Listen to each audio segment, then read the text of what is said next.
Could you also make me co-host? I sure will, or maybe Susan will do it. Here you go. Okay. Oh, thank you. Beth, for, Eugene, can you hear me? Hi, Eugene, it's Bo. Can you hear me? Hey, Bo. Yeah, I can hear you. Oh, okay, I'm here. Bo, could you turn Right. off your mic, please? You seem, you cut into the Okay, screen. I'll cut it off.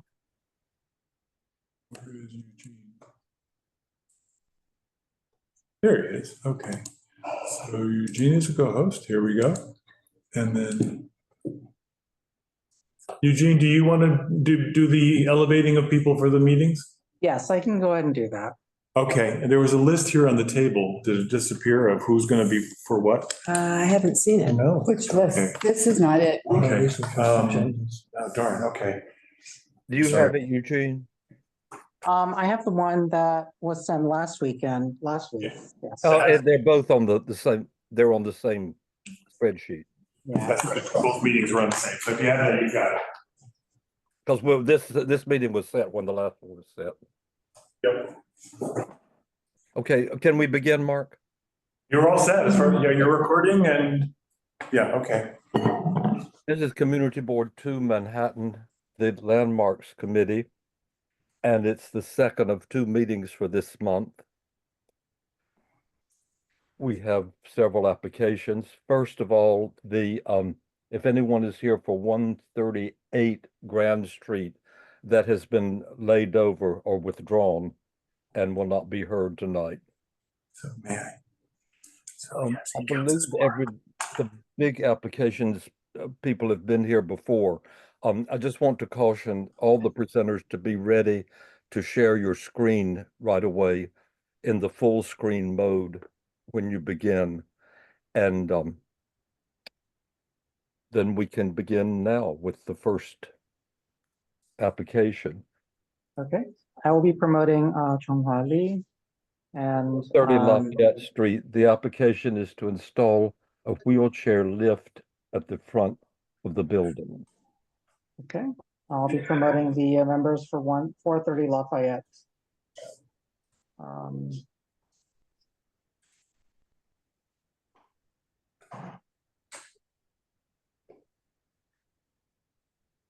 Hello. Is there anyone else that you need to be promoted? I see someone in the applicant list has their hand raised. Donna Shu, are they with 430 Lafayette? Andrew L. Petit is here. I can see. Mm-hmm. Yep. He's the applicant. The other name I have And I is can Lisa. share my screen. Yeah, Lisa Siabra. Okay, I don't see them in the list. There's a Donna Shu that has her hand raised. Are you here for 430 Lafayette? Do you know if they're here presenting with you? I think it should be Michael Callahan. This is part of the course. These Zoom meetings take 15 minutes in the front just to open up.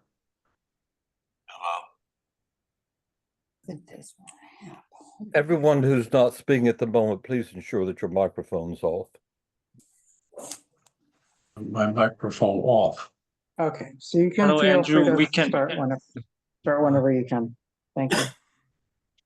Thank you. Yep. Oh. So Andrew here. Yeah, we can hear you. Well, you don't want to hear me. You do want to hear me. Yeah, we can hear you. You can speak.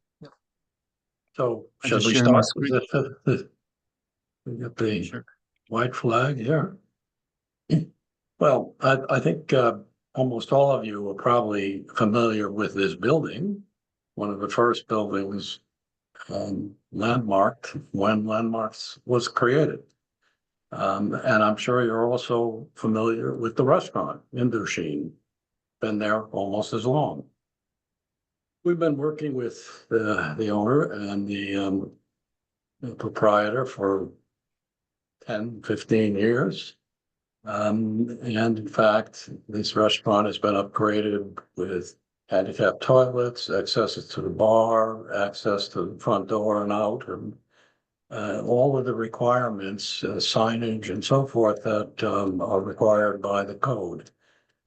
The one thing that has stymied us is the access from the street. This building does not have easy access to the next floor. And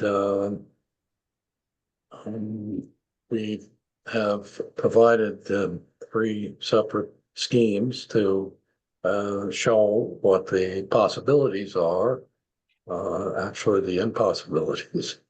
And the simplest one, the one with the least egregious historic material being destroyed, and the one with the least impact on the building itself, is the plan, which has not changed in many years, except for the inclusion of a handicapped toilet. And then some minor interior work that was done, again, primarily to provide access to the handicapped if they could get in. Now, the owners have always made it a priority that if someone is disabled and wants to get in, they make sure that it happens. So they send out a couple of waiters, pick them up and bring them in. So let us go through the 3 different schemes. So you can see a ramp, because of the dimension, it would be almost untenable. It certainly can't come out straight. It would run into Lafayette Street. It can't go one way or the other without creating a barrier to anybody else's entrance and or protruding onto somebody else's yard and property. And scheme 2 is the handicap lift, which requires some changes to the door, the frames, the door entrance doors. One of the complications here is that the initial stairs only take you to a platform, and then there's another set of stairs that takes you further up. The railings need to be attached to the existing conditions, the walls. And I guess the equipment will sit outside as usual in front of this building. This is a real toss-up between handicap and historic.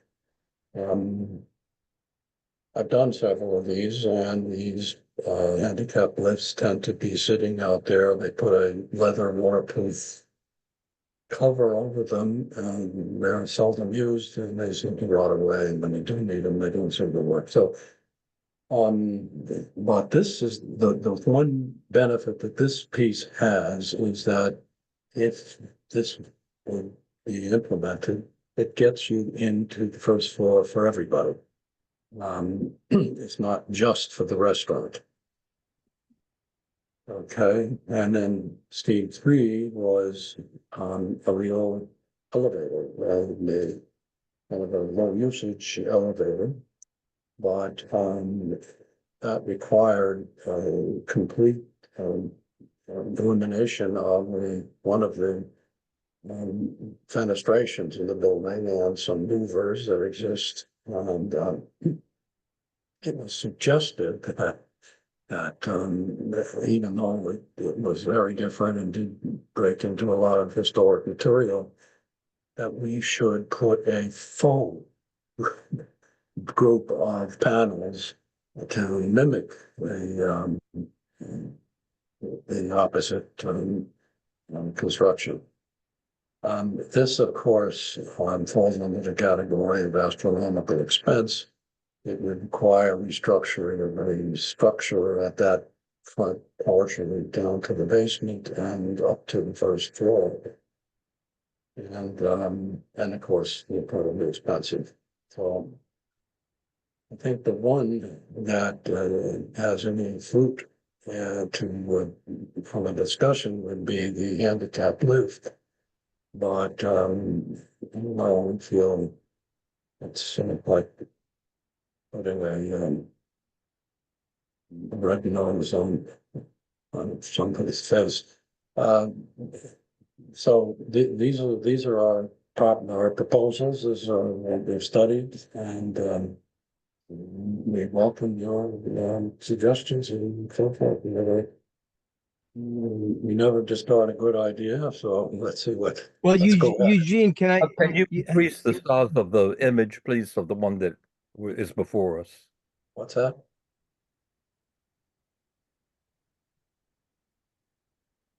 The drawing is what we were looking at. Oh, the drawing, yes. I'm sorry, are you not Was- finished? Are you asking us which is the least? What? I mean, it's unusual to come with three options because usually the client will have eliminated some of them. Right. Yeah, I'm sorry, sir, are you presenting the third one as what you feel is the best one? No. second one. The one that you want us to consider? The second one is the least of the problems of our proposals. We Okay, don't what we have, would like to see, I would think, is the one that involves the least harm to the building in any yeah, form. that's scheme Yes. two. Well, okay, And then if you Jamal, would can I say if you something? would increase that, please, to the full size of the image, that would be a big help. I'm sorry, what is it? I'm hard of hearing also. Okay, now I'd like for you to do one thing. If you could, at the drawing, trace the path of the lift as it comes up. It's a little Okay. hard to see. Can you do If that, it John? starts on the street, clearly. Yeah, Right, just so- start here, draw right up. Yep, so this is the street, and then from the sidewalk, this is the location that we have to put this wheelchair lift. And this option also blocked some of the passage to the basement floor, but the passage start from here and goes all the way up to the stair level. And then one of the lights at the top of the inner stairs there. Okay, Yes, that's the inner steps. Thank you. Does the building have an elevator? No. Okay. Does it?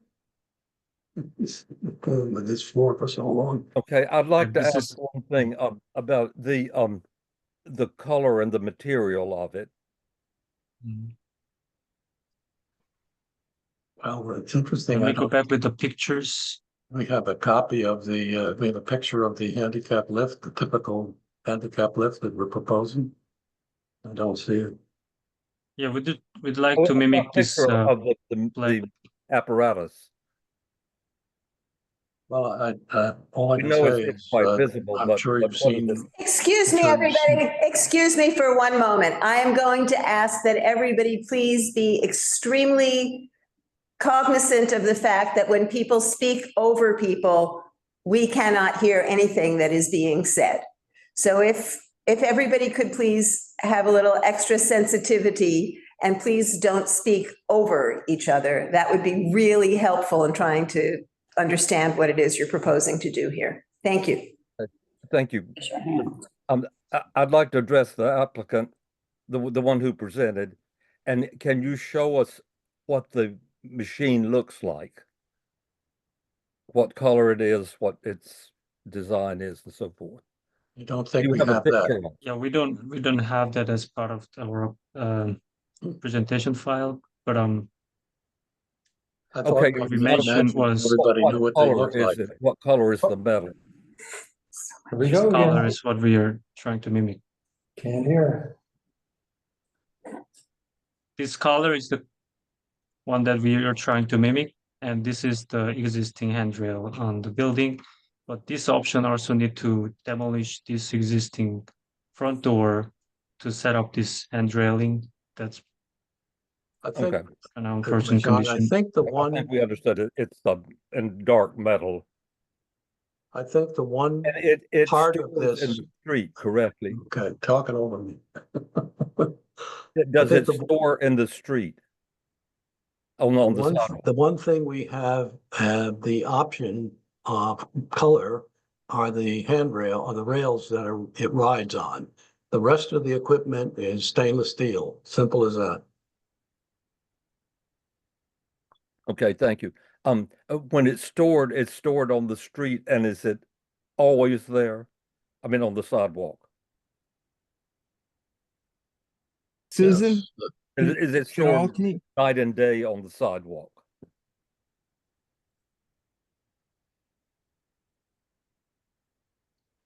If I may follow up with Chanel's question, I often see these wheelchair lifts that are collapsible. In other words, they can fold up in their parked position, either at the top or at the bottom. Is that the case in what you have anticipated? Yes, yes, exactly right. Okay. that would take- Are there other questions? That's the way we show it in the number three Okay. proposed fabric elevation. I think they're pretty big, even in the up position.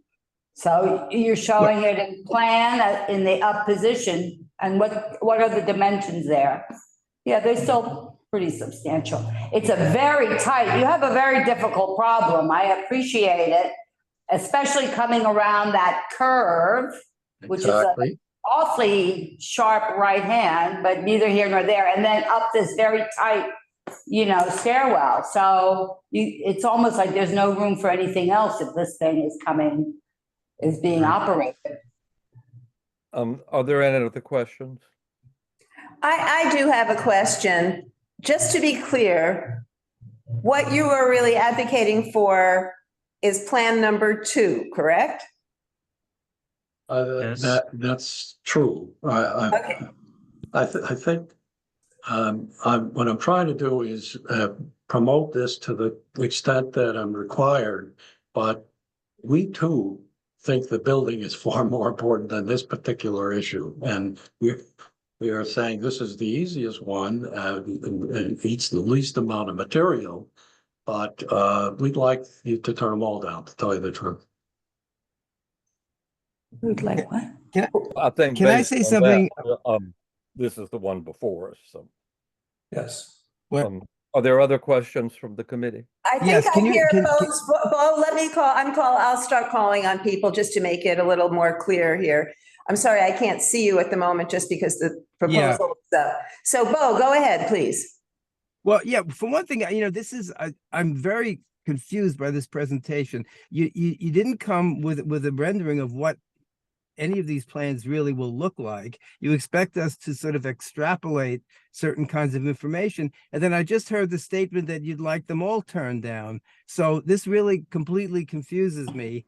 And did I hear that incorrectly? But I heard somebody say that you felt that this is a horrendous plan that you have. It would ruin a very significant building. So you need to rethink this whole thing.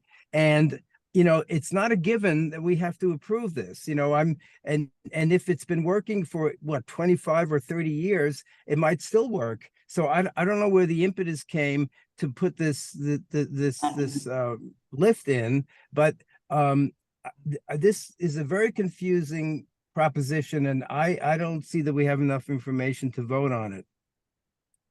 Building department and its wisdom, because of our latest application about the handicap toilet inside, decided that this needed to be applied for and discussed and so forth. I think the building department, as the same as we, are asking for a denial because of this building and its historic stance. Then they would release the drawing so that we could finish the interiors. But I'm sure this is a very strange situation where the architects are coming to you with a plan that they don't want to have approved. Would like to have a denial. Okay, so Just to be So clear, can I it's ask a my- routine In fact, application. your original entry to this was exactly our thinking. We said this is a historic place and it's going to destroy a lot of appearances as well as real materials. I want to be clear about setting this in context. This is a routine application in a very unusual situation with the building. And There's nothing routine about this. But there's I mean, there's nothing unusual about there being such an application.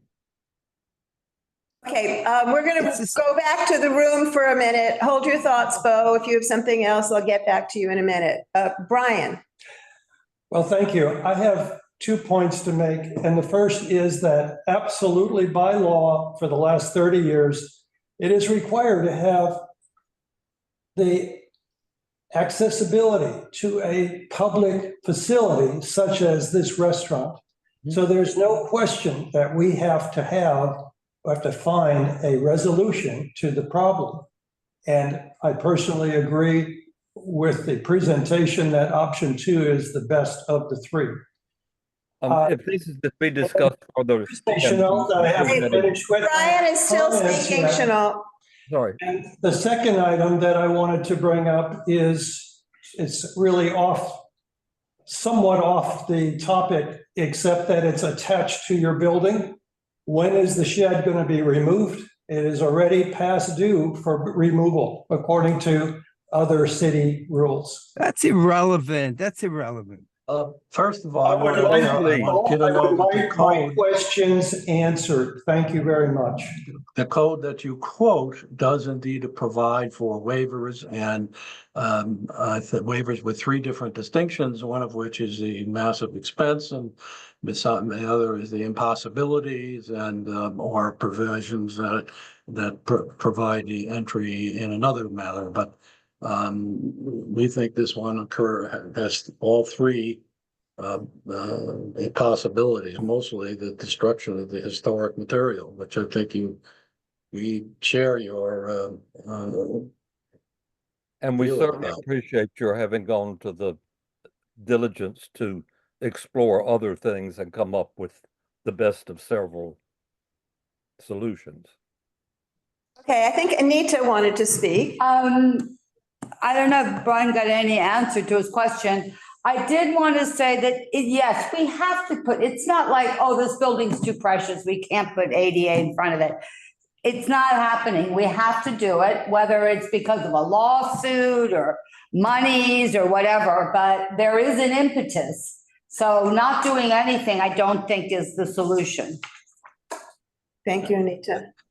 I think what we're asking for is a waiver based on the acceptable categories that provide for that. You know, we try to match it and make it happen as often as possible wherever.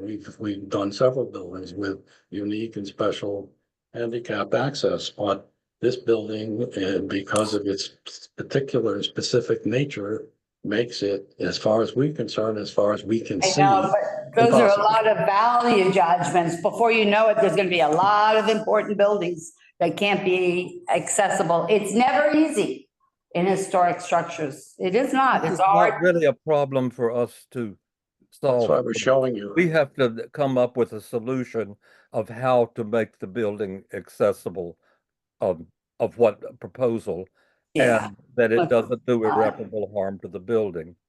And we could discuss that in the business session. Yeah, I would just like to ask one perhaps obvious question, but it is very confusing. The way this has been presented is very confusing, and as a result, I am very confused. And the application reads that it's an application to install a wheelchair lift in the front of the building. Yet what we're being told by the applicant is that what you're really asking for is a waiver. So what is this application for? This was a requirement for us to fully look into and develop plans to provide access. We've gone through 3 different possibilities.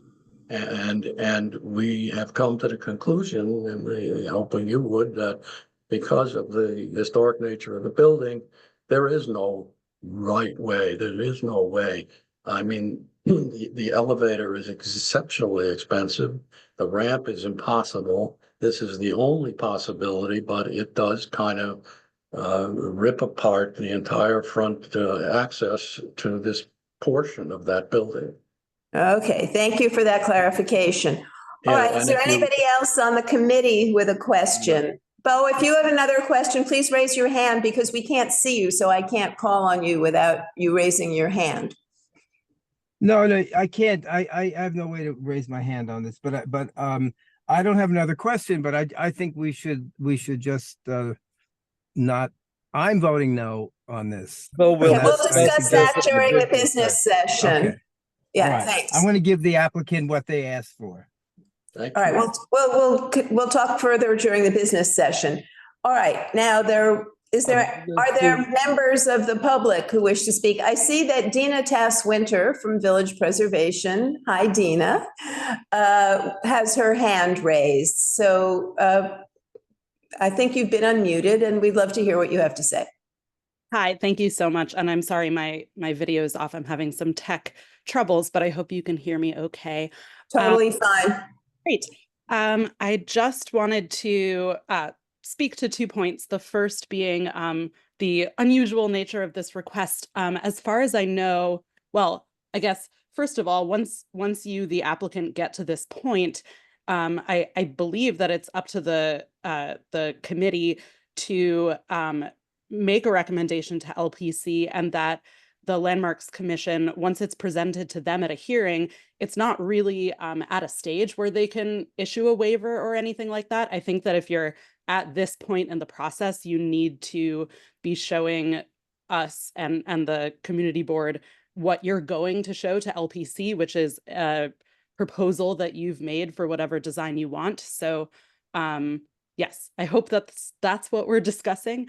And then if so, I was wondering if, and I'm sorry if I missed this in kind of a bit of the confusion of the different schemes, but do you have a drawing or a photograph rather of the existing conditions of exactly where this lift is going to go and how much of the historic fabric it would potentially block, just so we can have a sense of what, even though you don't have a rendering, kind of what it's going to look like or block up. I also keep those photographs there. Again, I want to emphasize, and I know I don't have to really remind you about this building, but as you can see, there's at least a dozen openings precisely the same or more or less the same as ours.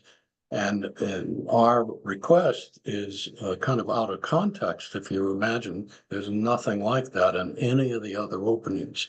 So ours would be kind of the first, let's face it, I'm going to call it a star on this old building.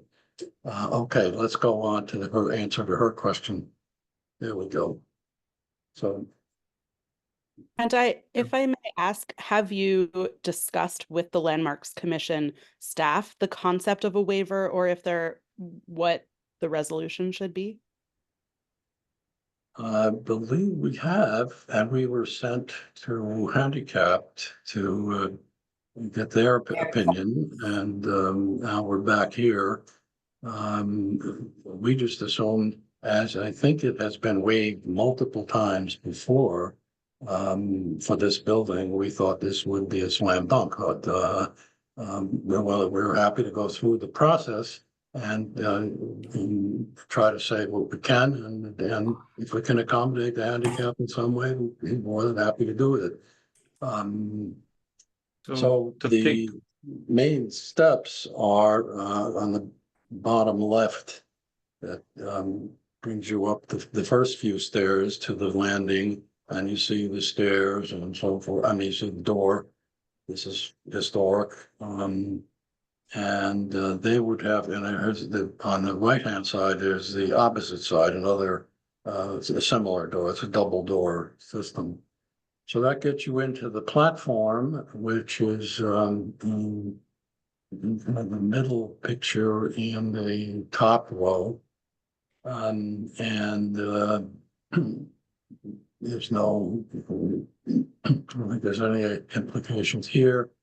The one on the left shows the interior of after the second set of doors, which also you see they're folded back against the wall, but they would also need to be, the frame would need to be taken out. And the one on the right, and I kind of haven't lost this picture of where that came from. But two seems to be the entry to the restaurant there, and then Yes. So we have been or asked to the main to part of the building, which is untouched. The red line, by the way, is also in the way. My belief is that it's a heating line or a sprinkler line. Yeah, it's the sprinkler. I think what she's asking is a little different. I think it's the front facade and it's parked in front of the pier right under the menu. You have another page. And it's going to be there most of the time. I mean, it's not a clinic, you know, most able bodies, and it'll be parked over there. And there's a very good example where you'd think it would be the worst thing in the world, but they have one at the Puck building. And somehow, after you notice it, you never notice it again. So I just want to say, and that's a very significant building. It's a significant lift. If it were in use all the time, it would be a problem. But on those occasions that you need it, it would work. It'd make people talk to each other. Be okay. Okay, thanks, Anita. We couldn't close the doors to the first landing, but that's. Well, at night you close it. I don't know. You probably can't have those anyway by ADA law, by the way. I hate to make the problem more difficult, but once you really try to adhere to it, I don't think those doors are ADA accessible anyway. The pair? All right, thanks. We have a very heavy agenda tonight, and I'd like to know if anybody else has any questions or comments. If there's anybody from the public who wishes to speak, please, by all means, raise your hand. Eugene, I don't see any. Oh, Donna Zhu. And also Young Lee. And also the applicant. The applicant has his Young, hand raised. Young, Yes. yeah. Yeah, thank you. I'd like to just add a few words for these options. So we have been asked from Landmark Preservation Committee that we have to figure out all the possibility. So that's why we went through the 3 different options. And as you see, the first option is not working, and the second one is the least impact for the building, and third one is also impossible to make it because there was existing mechanical ventilation that we cannot replace with any location. So I can say the second option is the least impact for the building, and that's my last comment. Thank you. Okay, thank you. Thank you very much. Anybody else? Susan, I have one question I need to ask. Okay. Is it fair to say that this is one of the most intact buildings of the row? No. I'm not sure that's the case. You know, every one of these openings has another entrance. So there's, well, I guess there's 1, 2, 3. Okay. Four different entrances, I believe, that have that It's untouched. the obvious one that's there. Okay, thank you very much. Thank you. We can move on now. Thank you so much. Okay, thank you. Thank you. We'll move on now. It's coincidental that we have 2 similar applications on Lafayette Street, and they're That's right. unrelated to each other, I should point out. Is 428 Lafayette Street to install a handicapped accessible lift at the front of the building.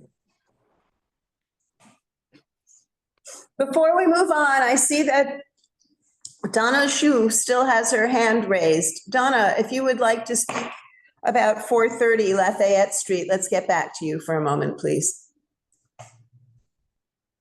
She has to be unmuted by. Yeah, Eugene, can you? Yeah. Hello, Hi, Donna, you Hello. can speak. can you hear me? Yes. Okay, Donna Shu is from my office. Her name is there. I'm Steve Wygota, the architect. So I raised my hand, and maybe it's coming up on your side as Donna's name, but Donna works for me. And we also have Kanur, if you could elevate him to speak. Kanur Papo, does he have his hand raised? Oh, I'm sorry. Are you here for 428 Lafayette? Yes. Okay, so I will elevate. All right, if everyone from 428 could raise their hands, I will elevate them all. Thank you.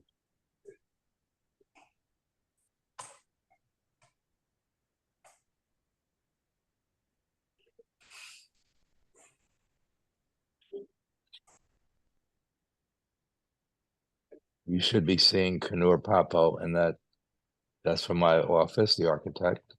Yes. I don't know who else you see. Is anybody else raising their hand? I only see, there's also another, I don't know if that's your account as well, Donna. There's Kanur, Yes. and that's just the two of us. Let me see. I'll join as a panelist.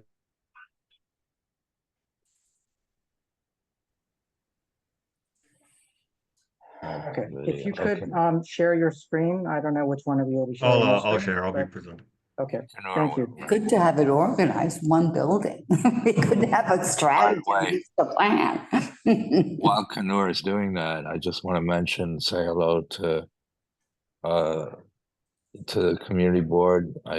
I'm actually a landmark in this community board. I've been working with your board, not as old as these buildings, but pretty old. And Mark and I go back a long way, and Bob and all. So this is 428, and Kanur, who's a young architect in my office, will present. Hi, guys. My name is Kanor. Thank you, Steve, for the introduction. As we mentioned, this actually is an adjacent project to the one that was just presented at 428 Lafayette. This building overall was originally built in 1833, designated in 1965 and designed by Alexander Jackson Davis. It was novel in the sense that it was 4 different townhouses connected by one single facade of a 2-story Corinthian colonnade. Here are some images. On the left, you could see the tax photo taken in 1940, the historic district council photo in 2008, and then to the right, top right corner, the LPC designation photos from 1965. On the bottom side, you can see the current conditions, including our area close up, which will be here. I don't know if you guys could see my mouse, but it will be this portion. So this diamond plate hatch will be where we will be installing the lift. This was actually an idea suggested to us by LPC, as they have had similar projects done in the CB2 district as well. So the existing hatch measures 60 inches by 65 inches. This is a drawing of the facade existing on the left-hand side, proposed on the right, and with the area of proposed work highlighted with the thicker dashed line. You could see it here. Sorry. Looking into the proposed enlarged elevations, this is what it would look like with the lift and the sidewalk level. The tower, the lift tower is on the left-hand side, and this is what it looks like with the lift essentially taken out, so like a section. Looking at what is behind the lift. So you're looking at a proposed louver, the lift door that goes down to the basement level, the header above it, and the walls around it. This is a 3D model clarifying what we had just looked at. This is with the platform lift itself at the sidewalk level. On the right is with it lowered to the basement level, which is where we will be connecting in order to give handicap access. And then here you could see the lift tower. This will be made out of aluminum, which we'll look at a little bit more closely in a bit. This is looking at the overall plans in greater context. So at the top is the existing condition. Here are some more existing photos to compare. This is the hatch, the sidewalk hatch. This is the basement level. So this is where the lift will be going down to. This is what you're looking at here is the existing condition. These are photos from inside the basement room here. You could see the arrows showing where the photos were taken from.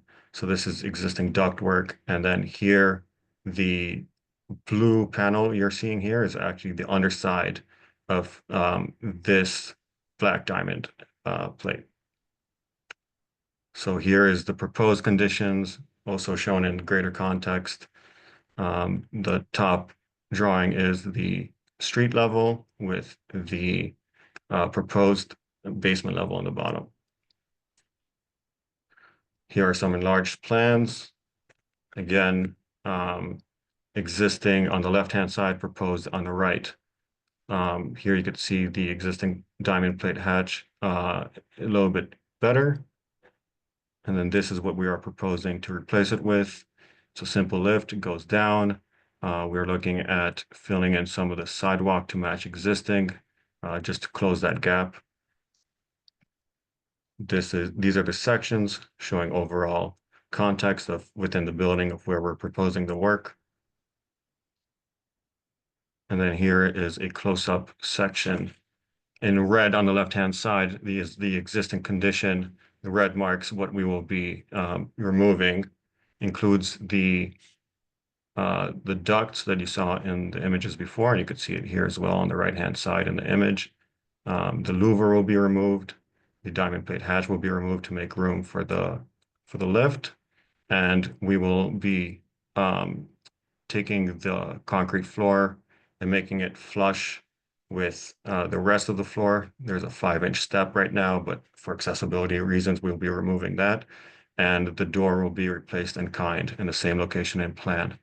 The duct will be moving, instead of towards the facade of the building, would be moving around the existing door within the inside and coming back around here. Let me ask one thing, please, while you're on the demolition drawing. Okay. It sounded as though there's no historic material being disturbed.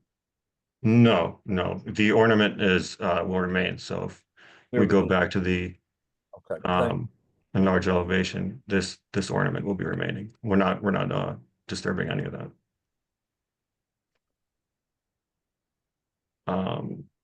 Yes, so here you can see the lift. This is going into some details.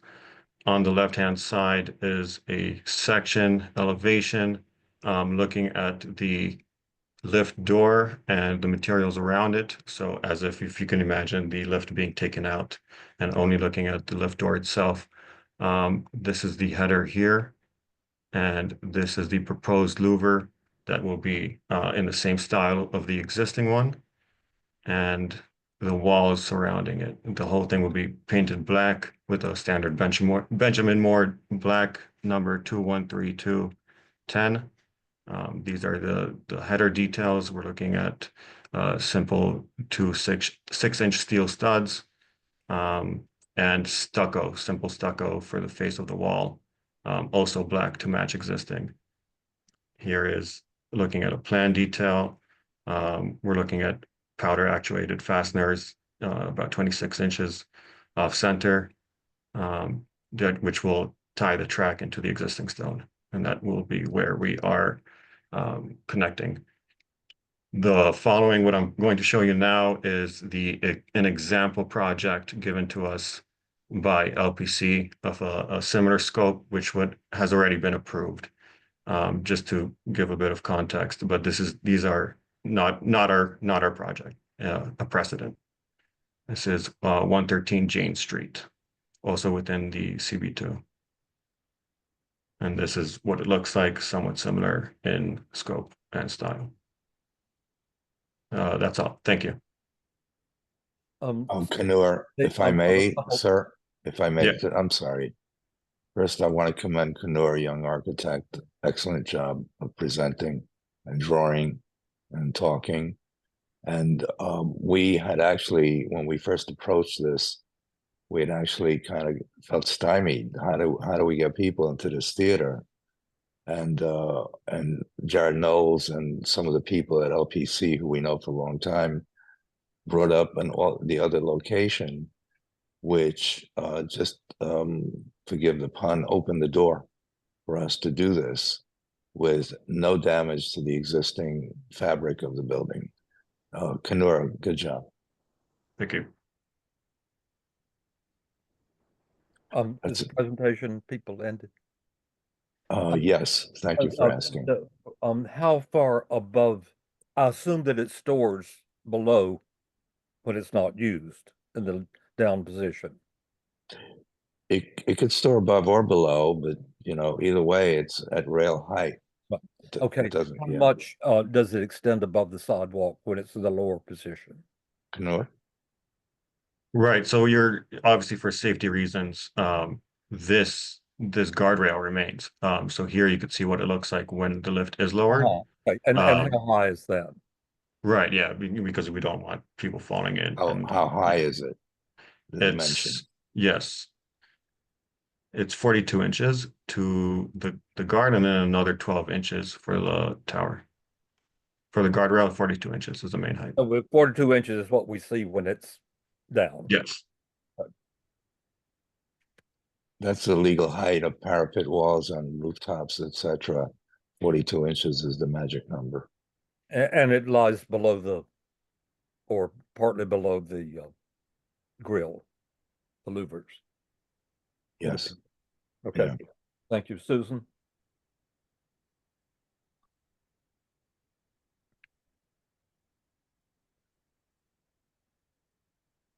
Susan, when you're ready.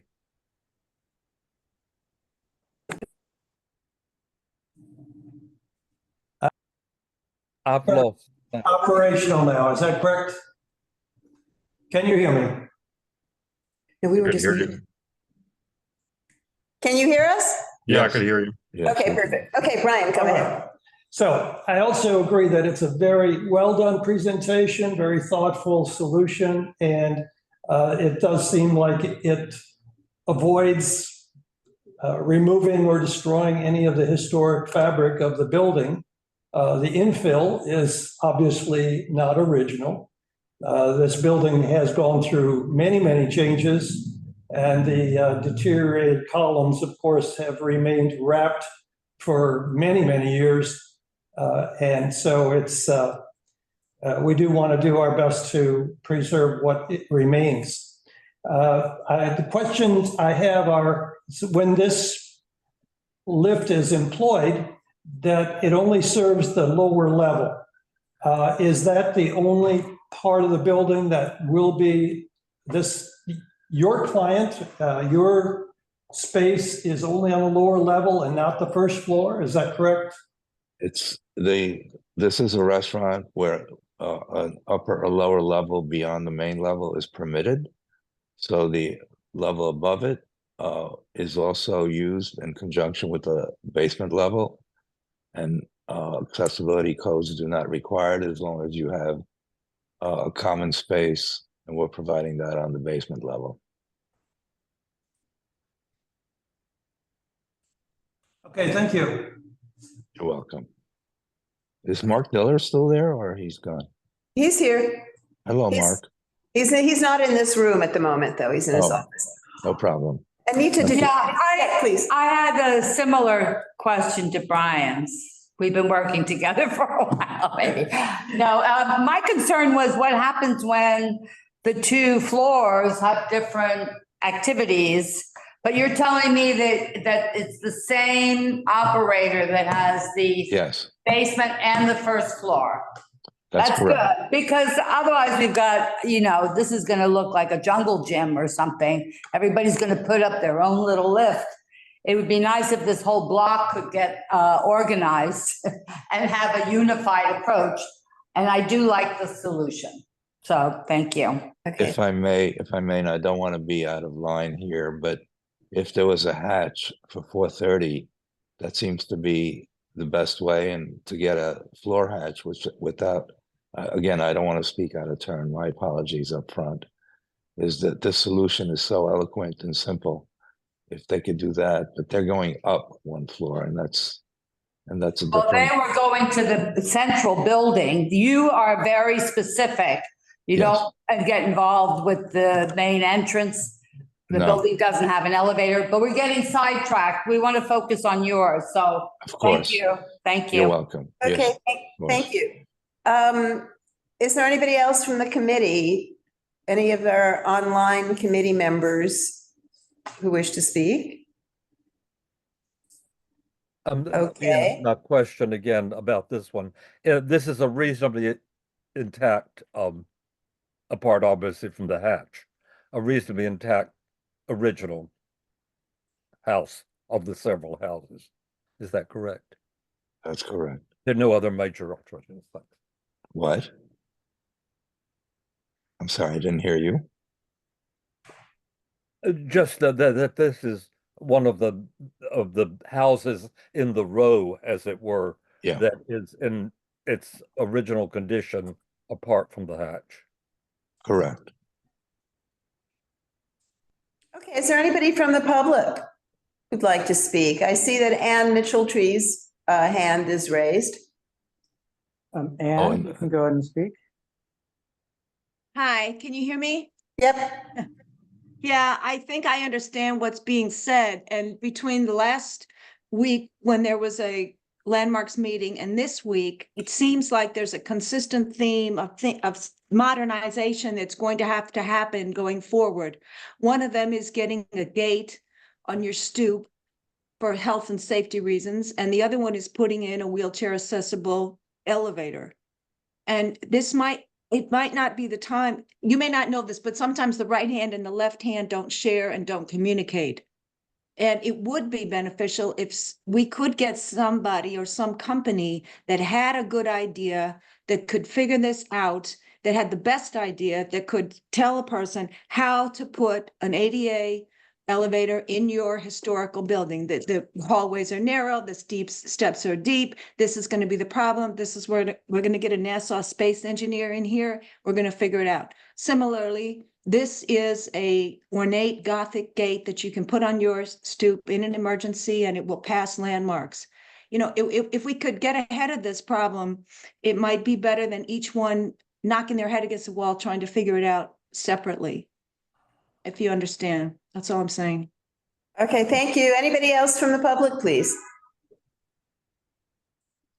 Doesn't look like it. Okay. If I may just briefly, each of these historical buildings, and we've done quite a lot of them, has its own criteria, and there is no one-stop shopping solution. It just doesn't exist. Okay, we understand. Okay, yeah, we understand. Thank you Okay. very much. Thanks for your presentation. And Kanor, thank you especially for being so clear about your presentation. We appreciate that. Thank you for your time. Thanks. Should we stay on? No, not necessary. Thank you. You're welcome to stay for our business session at the end of all of these proposals if you'd like to hear what we speak about, but the only people who can speak at that point are the committee members. But you're more than welcome to stay for that if you'd like. Who's next? Before the next two, I'd like to say something about revocable consent for intruding on the sidewalk.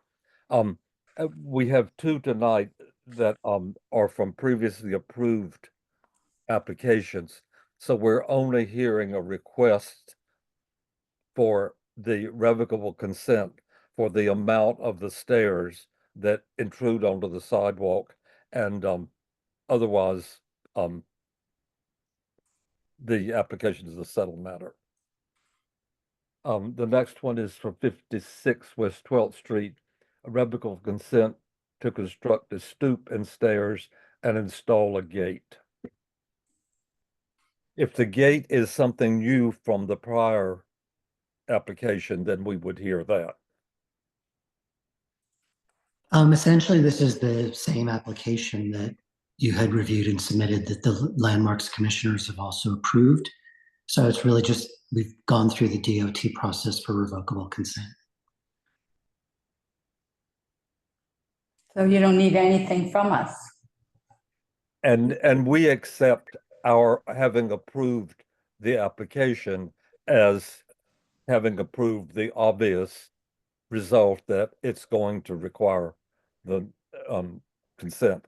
For the both of the applicants and anyone else, it's normal that there are two applications together, one for the work and a separate one requesting that we recommend approval to the for the revocable consent, and they should be given together normally. I'm not sure how these two slip through, so thank you. And the committee Maybe, Ron, maybe that we have fully approved this application. Correct. No.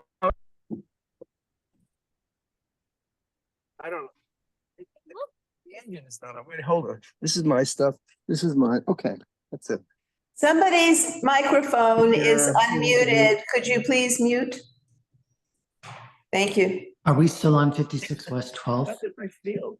Like that. Yes. People like and everything. Are we not going to see any? Bo, please mute your Members? microphone. We don't need to do, it's already been approved. I think this is for information only. Okay. Ask Chenault how you do it. Chenault, Yes. what do you want to do about this? We're not reviewing it again, correct? That's correct. We're not, because we accept our having approved an application and having approved the revenue. So we are thanking you This is for a bringing it. ministerial activity that it wasn't done together at the same time. So it's for information. It wasn't requested. Thank you. Congratulations. And we You move on made to it the through next. the DOT. Thank you. Is that all you need from us then? I'm asking Chenault. I think so. I don't know. That's it. That's it. Yes. Thank you. Okay. Thank you very much. Have a good evening. Thank you, you too. Mercer. Next application is similar for 228, 230 Mercer Street. Revocable consent to construct stairs at each building entrance. Would the applicant for 228 Mercer please raise their hand? I'll promote you to panelist. No, I do not see the, I have a name listed for 228 Mercer. I do not see them in the list of attendees there. Yeah, and there are no hands raised. There are no hand raised.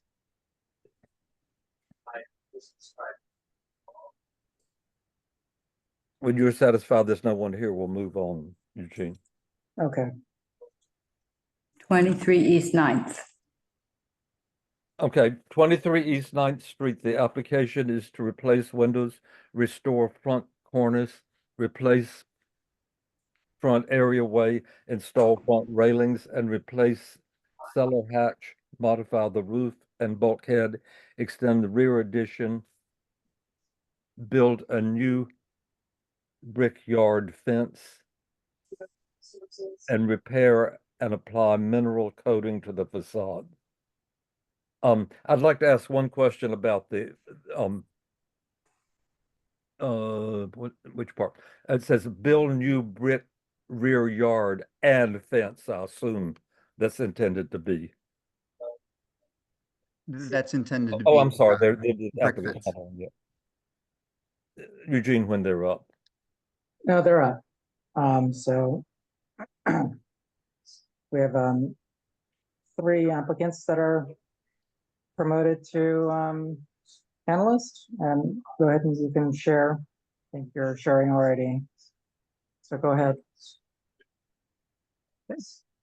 Hello, my name is Elliot Royce. I'm a project. Hey, I'd like to ask a couple questions just before you begin, to be clear. Yep. In the reading of the application, should it not read new brick rear yard and fence?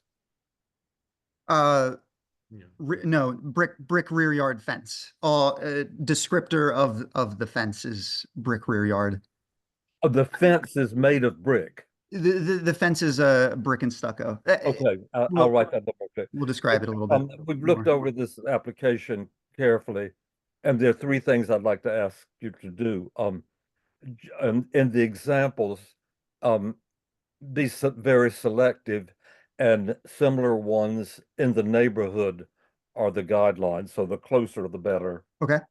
And also the existing conditions, we get it, so it doesn't require quite so many photographs. And would you be clear about what in these several things are restoration so that it ends up looking the same, and what is a change? Okay, got it. It's just a little bit complicated. That's why I asked that. I'll try to hit all of those points. Okay, my name is Elliot Royce. I'm a project architect at Made Design Build in Brooklyn, and I'm a registered architect in the state of New York. I'm joined by my colleague, Charlie Powell, Tim Brock, the director of architecture, and Ben Bischoff, the principal at Made. There we go. I'm here to present our proposal for the renovation of the townhouse at 23 East 9th Street in the Greenwich Village Historic District. The site is on the north side of East 9th Street between 5th and University. Our proposal includes the construction of a rear extension, reconstruction of a rear wall, a new roof deck, and a few updates to the front facade. Kind of street view. The building was built in 1843 by hardware merchant Aquila Stout. He built this building next door as well. And he built kind of two houses on 10th Street across the backyard from our building. In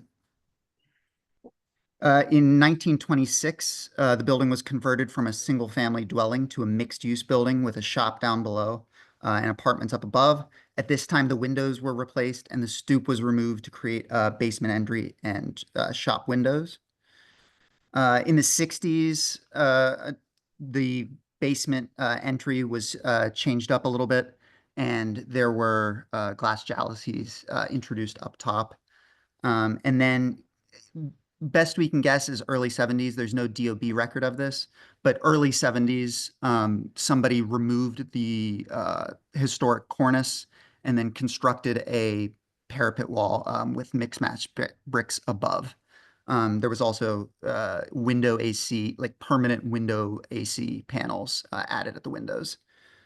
The building was largely unchanged since the 80s, with the exception of the top floor windows and the basement windows, which were replaced without LPC permission with aluminum double hungs. There was an outstanding violation for those windows, which we are working to clear as well.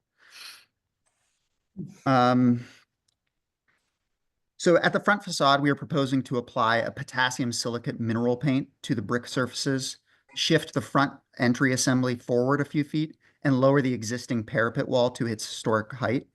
We are also planning to replace the windows with the 1940s wood configuration and recreate the historic cornice, but this is being taken care of at an LPC staff level.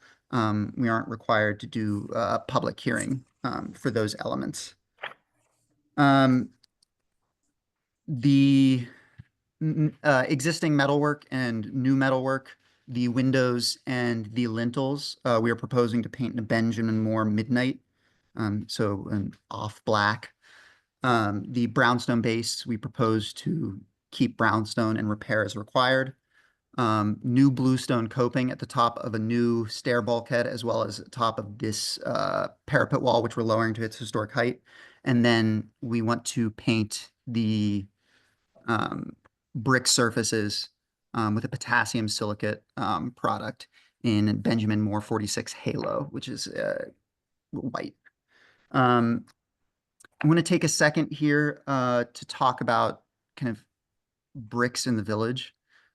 So bricks in the early 1800s were softer and more porous than what we think of as a brick today. These early bricks were shaped by pressing mixtures of clay, shale, and sand into a mold. In 1870, in the Hudson Valley, they started using extrusions to make bricks, where they would push the materials through an extruder and cut the bricks. This pressure that you needed to use to extrude the bricks resulted in like all the materials getting pressed closer together and created a much denser brick. So these earlier bricks were weaker and let more water in. So to protect against water infiltration and kind of wear and tear from these softer bricks, the pre-1870 buildings made of brick were often painted with a mineral coating. There were a few different formulas for this, but it would often be a combination of milk protein, casein, and calcium carbonate or lime. And kind of the combination of those two is called milk paint. So a pretty common coating that you would see on. And it would add a water-resistant layer and protect the brick from weathering. Because of the presence of lime in this mixture, the coating was often white or an off-white, and less pigments were added, which kind of was less common than just the white, no pigments added. This was not a means to hide the brick. It wasn't a cheap fix to seal up the brick. The buildings that were painted was kind of this extra step, and kind of created this extra important part of the wall system. So these were the owners who actually had money to spend on the extra maintenance that was painting the brick surface. So to illustrate this, I want to look at the two buildings at the top of this slide, the Hotel Martine and the Hotel Brevet. The Hotel Martine is across the street from our current site at East 9th Street and University. And then the Hotel Brevet was on 8th Street and 5th Ave. Both of these destroyed in the 50s and 40s. So the Brevet Hotel was built in 1845 and was a luxury hotel that would host European nobility and celebrities. This was an institution that helped move the elite uptown in Manhattan and kind of cemented this area of the village as, having money, a nice area. The Hotel Martine, which was later named the Hotel Lafayette, was an important site in the early artist scene. It actually housed the first French restaurant in New York. The journalist John Reed called the Old Martine the real link between the Could you old be village. brief with this since it doesn't Okay. relate to the Got it. building we're discussing? All that to say, both of these buildings were culturally significant, and both were white painted brick. We have other examples down below of white painted bricks throughout the from the 1895. And kind of one fun thing we found while we were looking at this is I don't know if this is from the influence of these buildings or just trying to stop water infiltration, but this building in the back corner was painted in between 1895 and 1816. Other examples in the district. So these are all Greenwich Village Historic District buildings painted white, kind of remnants of buildings that used to have this milk paint coating. So it's within that tradition and that historical context that we'd like to treat our facade. Our building's 180 years old. The building's in rough shape. The state of the brick shows it. Close-ups of cracks and holes in the facade. At the interior, there's evidence of water infiltration, which is consistent with a softer brick pre-1870. So we are proposing to use a Keems silicate paint, which is a modern version of that milk paint that used to be used. We're proposing using a soft white color that calls back to kind of that older era, the Hotel Lafayette and Hotel Martine.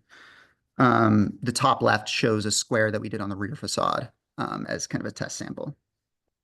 Additionally, at the front facade, we're proposing to shift the front door assembly about 3 feet 6 inches forward.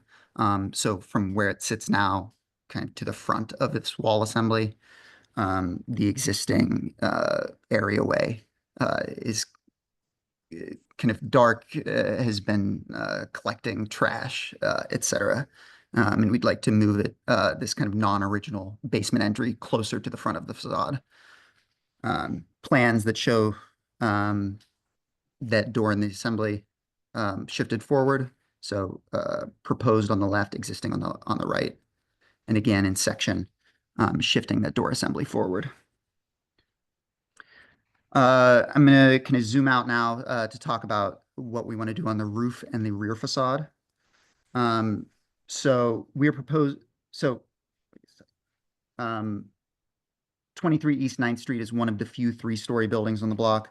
Most are 4 stories tall, and a few have a 5th-story penthouse floor, like the townhouse next to us at 21 East 9th. Many of the rear yards in the block have been developed with extensions, with some having full lot depth extensions, like the building behind us at 22 East 10th Street. On our existing building, there are 2 skylights that are non-visible from the street, from any public way, and a stair bulkhead, which is visible not from the front, but from the side alley, from kind of this facade. There's an alley next to our building. We are proposing to remove the existing stair and skylight bulkheads and rebuild the roof with a new stair bulkhead and roof deck.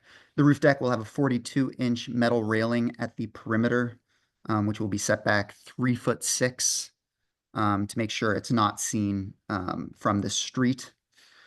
We are also planning to remove existing rear yard extensions and then rebuild the rear wall of the main building mass to affect the construction of the new rear extensions. The new extension shown here will extend off the main building mass 21'2", which is about 3 foot less than an existing extension. So the red lines show where the existing extensions extend to. There are 2 right now. The new roof bulkhead and railing won't be visible from directly in front of our building, but will be visible from, the bulkhead will be visible from the side alleyway. We have some mock-up photos that we can review later. The existing side elevation, so right now the main building mass is all stucco.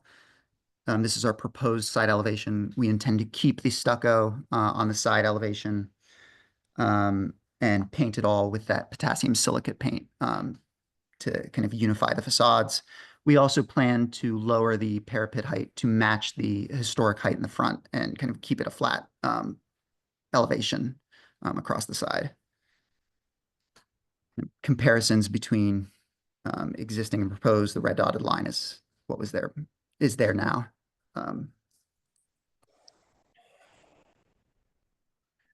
The proposed bulkhead will be clad in stucco with a bluestone coping and is slightly shorter than the peak of the existing stair bulkhead assembly, 9 inches lower than the peak. This section shows kind of where, this is the existing section, which shows where we'll be removing the existing roof and the existing roof assemblies, as well as the rear extensions, which we plan on removing to effect construction of a new extension. And then this is the proposed section, which shows our new extension, which is a single-story double height space. So these are photos of the existing conditions at the rear yard. The rear of the building's in pretty rough shape. This lower extension is just CMU on grade. There is no foundation. There's plywood in most of the existing openings, and the rear wall of the main mass is in slightly worse condition than our front facade brick wall. Same pre-1870 brick. And then there's also additional puncture or penetrations from the fire escape assemblies. Additionally, at the interiors in worse shape as well than the front. And at the first floor, this is that rear wall at the first floor, there are some structural issues from some openings that were added later. So we've added shoring in these openings. The lintels has very little purchase on kind of the existing piers. Because of the poor condition of the existing rear wall and the challenge of maintaining this wall during the demolition of the existing extension and construction of the new extension, we are proposing to rebuild the top portion of this rear wall in kind, including the brick cornice, lintels, and masonry openings. So this whole section of the wall, we want to rebuild kind of exactly as it exists now, same openings, same brick cornice. It's just in rough shape, and in talking with the build team, I think that's kind of more cost-effective, easier to construct, as well as will kind of be a better wall in the end solution. The new extension below will be brick with a double height wooden window wall with a painted wood transom. And then we intend to kind of keep the same material palette that we have up front. So using that potassium silicate paint on the brick portions of the facade, black Benmore for the metalwork and windows, and then bluestone coping. And then this is the existing rear yard condition, so kind of strange fence conditions that are existing. We plan to build a garden wall at the extent of this rear yard at 6 foot above grade. which is actually slightly shorter than the existing fencing. At the lot line, this is to be clad in stucco painted with the potassium silicate paint white. On the interior, this is to be a brick wall. So detail of that brick section here, showing kind of the alley, the sunken alleyway from the neighboring property in section here. We built a mock-up to show what's visible of the roof bulkhead, roof railing, and then the rear yard as well, because of this alleyway. Basically, nothing is visible when you look from the west down 9th Street, so A through E here, as well as straight on at the building. You're not able to see any of the roof bulkhead. Once you kind of get to that alleyway elevation through that alley fence, you start to be able to see the bulkhead mock-up, which you can see in view F there. Further, you can kind of see glimpses of the bulkhead mock-up down University Place, so G through K. I want to point out view H here. So looking at this building from 9th Street from the east, you're also not able to see any indication or any glimpses of the mock-up because the building next to us is much taller. And it's kind of just down University Place that you're able to see it, and right on the alley. So view M and N on the top here are looking from 10th Street through the fence. You can see the backyard a little bit. And then view O and P on the bottom here are looking from 9th Street through the fence at the alleyway. So able to see a little bit of the backyard and able to look up and see the side facade of that bulkhead. We've also included a few photo montages. Since we're showing a slightly lower parapet wall, we wanted to kind of show what the visibility is mocked up onto these photos. So did a few collages to show that. So from 9th Street, from further down University Place, and then from 10th Street, looking at the rear of the facade. And that's our presentation. I have some plans at the end if we need to reference those during questions. Thank you for your time. I have a number of questions just about the presentation, then we'll get evaluation questions. Are the windows before us in the front facade? I'm sorry, can you repeat the question? The windows, are they before us, or is that a staff? That's a staff level approval. Okay. The paint samples, if you could show those, please. Yep.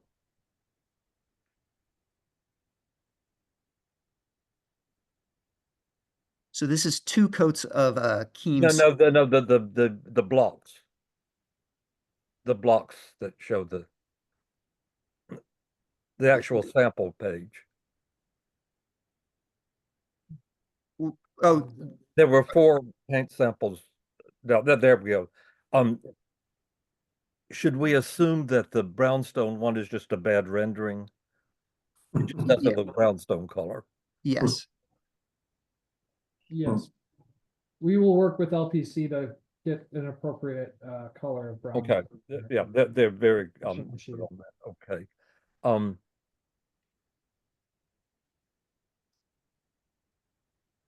Could you just repeat what the specific paint is? I know it's written somewhere. So the paint we plan on using for the brick is a Keen Goldolit masonry paint, so potassium silicate paint in Benjamin Moore 46 Halo. And then the paint we plan on using for the windows, lintels, and metalwork is Benjamin Moore. It's the brick paint that I was concerned Okay, about. yeah. Keen sold it. How would you describe it in a word of sample? I mean, is it off-white or grade white or just some narrative way of saying it? Soft white. Okay. I love white.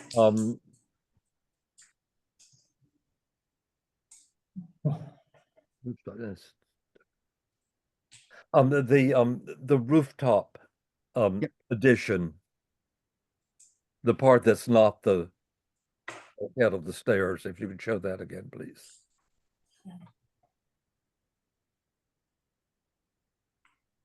Would this be kind of the best view to discuss that on one of these? What I'm after is what it looks like, what color it is. Oh, and what- also white. So the whole Okay. building, we plan on painting this soft white. Okay. The bulkhead will- finally, sorry. The top floor windows that you showed, you showed a rendering of the back with the new windows.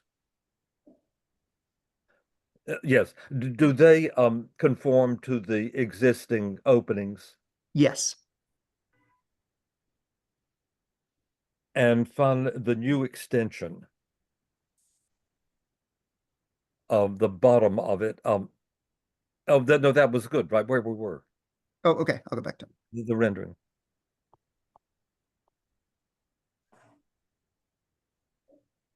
I'm not quite sure what we're seeing. Is the black line the division between floors? No, it's a spandrel. It's just a spandrel panel that kind of spans the opening. It's an aesthetic, partially structural choice, but it does fall more or less at the division between floors. But it's a double height space behind there. Okay, it was just peculiar. That okay.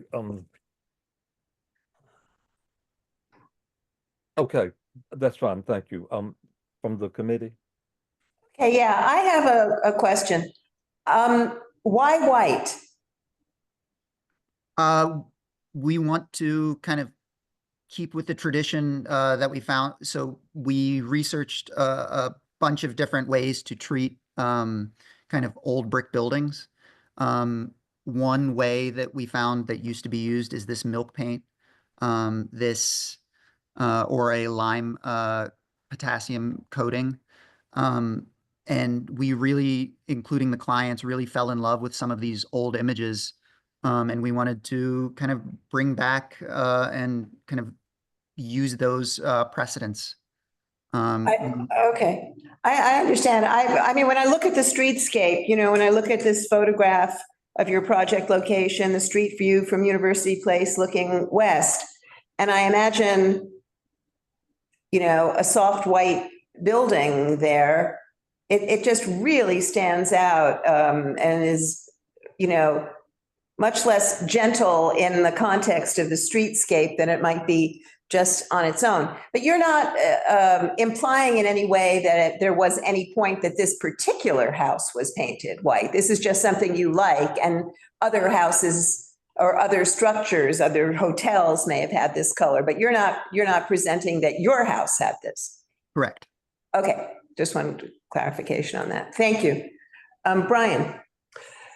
Yes, thank you very much for an excellent presentation, and it's going to be a wonderful improvement to the building. I noticed that you seem to be gut renovating the entire structure inside, and that even the floor levels, or I should say the floors, are rebuilt. Would that be a correct assessment? There will be a few new openings in the floor, which you might have seen in the sections, but most of the floors will be remaining in the building. It is a pretty comprehensive interior renovation, but largely the floor structure will be staying. So that brings me to the one thing that bothers me about this design, and that is the bulkhead on the roof on the alleyway. It's the one place on the house that is so obviously seen from the public right of way, that if you had rebuilt the stairs on the other side of the house, then it would be out of the way and out of sight. And it just would, if this was a loft building, these kinds of bulkheads are very commonplace. But on a residential building, it becomes so large and so visible, it really stands out. And I just felt like if you could just, flip it, mirror image and put that bulkhead on the other side, it would be out of the way. So it's just it's one thing that bothers me about the design. So I have to say that. Thank you. Thank you. We'll take that into consideration. Anita, do you have anything? Okay. Any committee members who are online have anything to say? Bo, No, we I'm can't. good. It's Bo. Oh, No, you're no, good. I have nothing. Thank you. Nothing. Okay, thanks. All right, is there anybody from the public who'd like to speak? Ann Mitchelltree.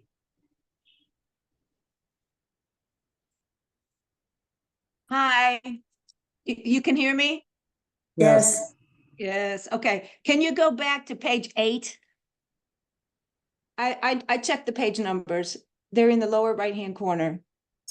Mhm. So that's the easiest way. All right, there you go. Okay, so this gray paint at the top, what I see with my eyes is a very chalky, this halo, I see a very chalky gray, and on your picture on the left, it come to a chalky gray. That's how I Are see you it. talking about It's this right here?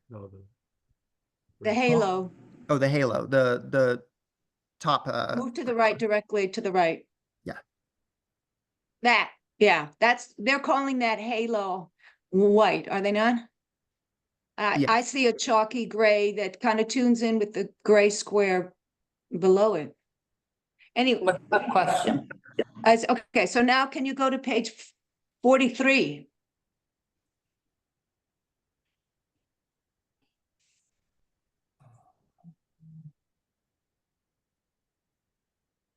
Okay, that's not chalky. That's refrigerator white. And I can't tell how white it's really going to be. That's dairy milk white. And So that's a lot of white between I'm two gonna- red buildings. I'm going to go So- to this image. This is kind of our actual paint sample. The rest were all like computer. Computer images. Yeah, exactly. There's an element of compression here. Okay, it just that page 43 doesn't seem like it's the color that was in page 8 at all. 43 is not intended to be a like photorealistic render. That's just a diagram to show kind of massing, not intended to be used for color samples. Okay. Thank you. That's all I can say. Mhm. Okay, thank you. Is there anybody else from the public?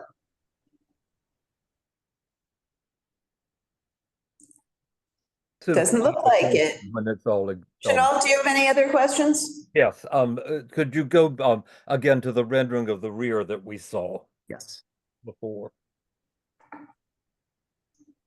Now my subjective question is, I don't quite understand the proportions. The top looks very heavy. Does the window stop there for some reason? We had I say that because if the upper windows were higher, it would give we understand it's a double height. It would give a reference to the 2 floors. And this makes it look more tacked on than added, if you will, because the upper one is clearly not illustrating a parlor floor. And especially because it's so much shorter than the basement, which would be shorter than the upper one in the original proportions. Got it. We can talk about that with Landmark staff. We have a meeting with them on Thursday, kind of pre public hearing, and we'll bring that up If with the committee staff. agree, we'll your meeting with them is on Thursday. With staff. This coming. Okay. Yeah, this coming Thursday. Our public hearing have the is resolution a ready week from and then- now. But it will be posted online on Wednesday. So Okay. you can have what we actually say as a reference. And that would be very useful to, I think, from several points of view to Thank see you. our resolution before you meet them. Yeah, thank you. And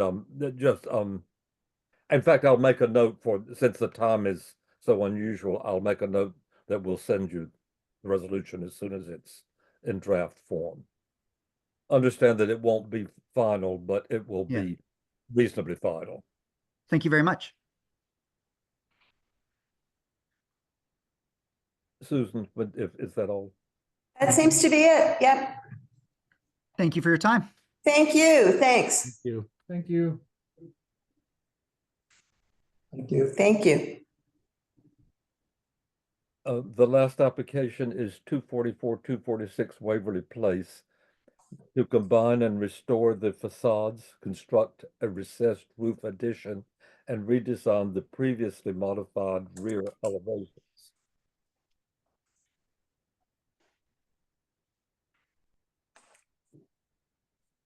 Okay, last one.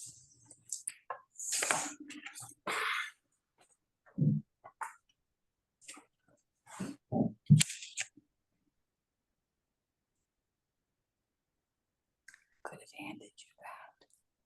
I wanted to. Okay. You're not going to read the application? Chanel? Yeah, oh, I'm sorry. Did you have the people ready? Yep. The application is to combine and restore the facades, construct a recessed roof addition, and redesign the previously modified rear elevations.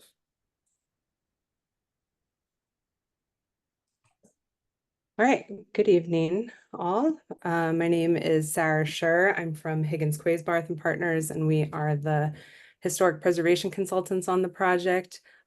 Both Juliet Hernandez Eli from Hernandez Eli Architecture and I will be walking you through the proposal this evening. So 244 Waverly Place is located in the Greenwich Village Historic District on the west side of Waverly Place in between West 11th and Bank Street. This building was originally two houses that were built in 1886 and designed by William Tuthill, who was actually part of the Carnegie Hall design team. And the houses have had significant amount of change over time, though they've always had singular ownership. So their changes have been mirrored across both houses, and we'll go through that history this evening. Just to introduce you to the proposal before we talk about history and existing conditions, on the left we have an existing axon, and the proposed is on the right side of the screen. And the proposal is to convert the property for single-family use. And this includes a substantial amount of restoration at the front facade to bring it back to its historic appearance, with some modifications for its new use, including having the primary and secondary entrances stacked on top of one another at the north side of the facade here. Removing approximately 5 feet off the rear of the building to allow for more light and air. As you can see, it's quite a deep property. An extension in the rear yard to bring it up to the level of the other rear yards in the donut, and a one-story rooftop addition. I'll just note as an introduction to this project that this is a very unique site. It's at the end of a block. It's not part of a larger row. It has two exposed side elevations, and it has had a tremendous amount of change to its front and rear facades. So it's just some history. So on the left, we have an 1885 map before the houses were built. You can see that the Waverly Place block originally terminated with two side elevations of row houses and their rear yards. On the right, we have an 1891 map, which shows the original volume of the houses, which were originally two row houses deep. On the top left map, we see those two original row houses, their depths being two rows of houses deep. And then in 1893, the houses are purchased by Timothy Kiley from the original developer. Kiley decides to add on two 3-story rear extensions with bay windows in 1896, highlighted in red here. And then shortly after he buys it, Kylie dies and his wife, Margaret, takes on ownership, and she starts housing, quote, well-educated single women in the property and converts the houses into apartments in 1926. This included removing a portion of the party wall to accommodate a central stair, and then adding 2 full-height brick additions on either side of those projecting bays, which we can see in this map here.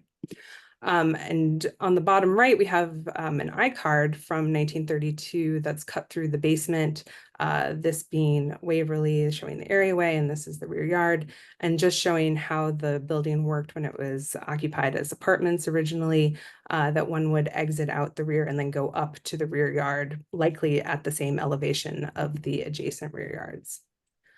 And just so you can visualize all of these changes, here's that Bromley map showing the original 1886 volume, the 1896 extension, and then the 1926 extensions on either side.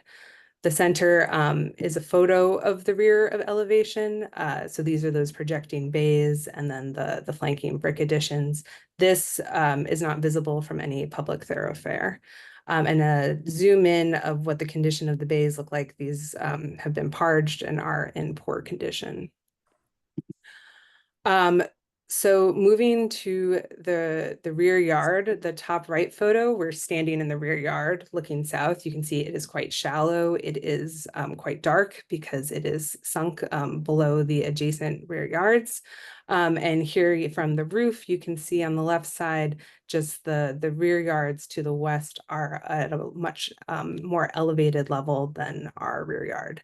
And this relates to that I-card that we saw from 1931, 1932, where it was likely that it was raised and then was sunk down sometime between then and now. Going to the 1940 tax photos to show what the buildings historically look like, we had 2 low stoops with pedimented door hoods, likely wood.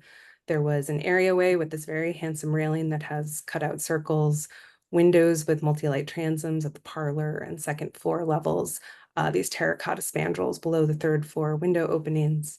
And you'll notice there's a lot of horizontal bands that go through and connect the row houses into a single composition. Tuttle also makes a choice to have this recessed plane at the 2nd and 3rd floors between the 2 houses, but keeps the parlor level in the same plane, which is interesting from an architectural perspective, given our proposal. And then the radical change to the front facade. In 1959, the buildings were formally combined. And there was actually a Department of Buildings application to replace the entire front and rear facades, but this plan was later pulled back. And I don't know if anybody's ever read the Daytonian article about this property, but its title is Disfigured. And it's really because of this 1959 intervention. And just to explain what changes happened at that time, the areaway is infilled, the stoops and door entrances are removed, the northern parlor level window opening is shifted, the sills of both the parlor level and the 2nd floor are raised. Through-wall louvers are installed throughout the front facade, and many of those horizontal string bands are partially removed. And then between 1985 and today, just some other minor changes. The shutters are removed, the coating at the front facade has been removed, and the windows have been replaced. Looking more closely at the details of the front, we can see there's a portion of the historic areaway railing that's extant at the southern entrance, which is helpful for our restoration work. Where facade elements like the stoop and the entrance infill is removed, there's non-matching brick that will be replaced through this project. And here at the base, we can see some of that horizontal banding that's missing. So we've got silk horses and terracotta bands that are only partial in their existence. Here's the existing elevation. Again, we've lost a lot of that horizontality that was in the original design. We'll be restoring a lot of the missing features, and luckily we have existing conditions to work with here, including the extant terracotta panels, the line of the original silk horse, which we can see here, these terracotta bands, and extant historic ironwork that was at the original areaway, which was infilled. So here is the existing and proposed side by side. From the bottom up, the proposed work includes restoring the areaway at the front. The new railing will be based on the historic railing with modifications to meet code, which we will go over in the coming slides. Restoring the north entrance with a new stoop and a new wood door hood to match historic. Restoring the parlor level windows at the north side of the house in its original location with new windows to match the historic configuration. At the south side of the property, redesigning this side to be 4 ganged windows with multi-light transom above. Restoring the original masonry openings at the second floor. You can see those sills were raised. We're going to be bringing them back down to where the sill course is located. Getting rid of these through wall louvers and restoring the missing masonry, including the terracotta spandrels in new terracotta. And I'll just say that I think this really brings back the integrity of the original design. And while there's only one visible entrance in the proposal, the existing condition reads more like an apartment building than 2 separate row houses. And the proposed work brings back the scale of the window openings that is more reminiscent for row house design, which is also reinforced by the strong sill courses and horizontal banding. And here's a marked up slide with the restoration work outlined, and we can go back to this if there are any questions. Detail of the windows. So what's before you from commission review are these 4 ganged windows because this was originally a door and 2 windows. These will be wood windows that are metal clad for longevity. Staff rules allow for 1/1 windows to be metal clad, but the transoms will be part of the public hearing review because they will be metal clad as well. So here is the existing and proposed sidewalk plans on the left, existing on the top, proposed on the bottom. On the right, existing elevation and proposed section on the bottom, just showing the areaway. I overheard the previous application, so this will be a revocable consent application as well. So, you know, for discussion after the presentation. So the areaway will have 1 door under the main entrance with stairs going down to it and a window with a transom above it. The floor slab is actually located here, so this transom will have a shadow box behind it, but all of this will have new ironwork that matches the extant historic ironwork that's located in these 2 openings that have been partially infilled. And here are just some 3D images to show you what this would look like. As I mentioned, the areaway, we are going to be using the historic areaway that's extant here for the design for the new steel with a bronze handrail design, but it doesn't meet current code. So it's been made taller to meet the height requirements, and 4-inch pickets have been designed to be inboard of the historic design to meet that 4-inch gap rule as part of the new design. And I will pass it on to Juliet, who will take you through the rest of the proposal. Sarah. So here we are looking at the rear elevations of the building. On the left side, we have the existing rear elevation. On the right side, the proposed. So the existing rear facade currently reads as a singular apartment building rather than 2 separate row houses.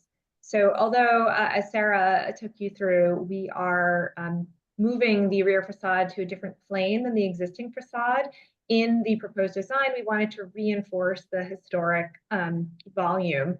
So we are reconstructing the 2 bay window geometries at the top floor with some contemporary nods and some Juliet balconies as well. The next slide.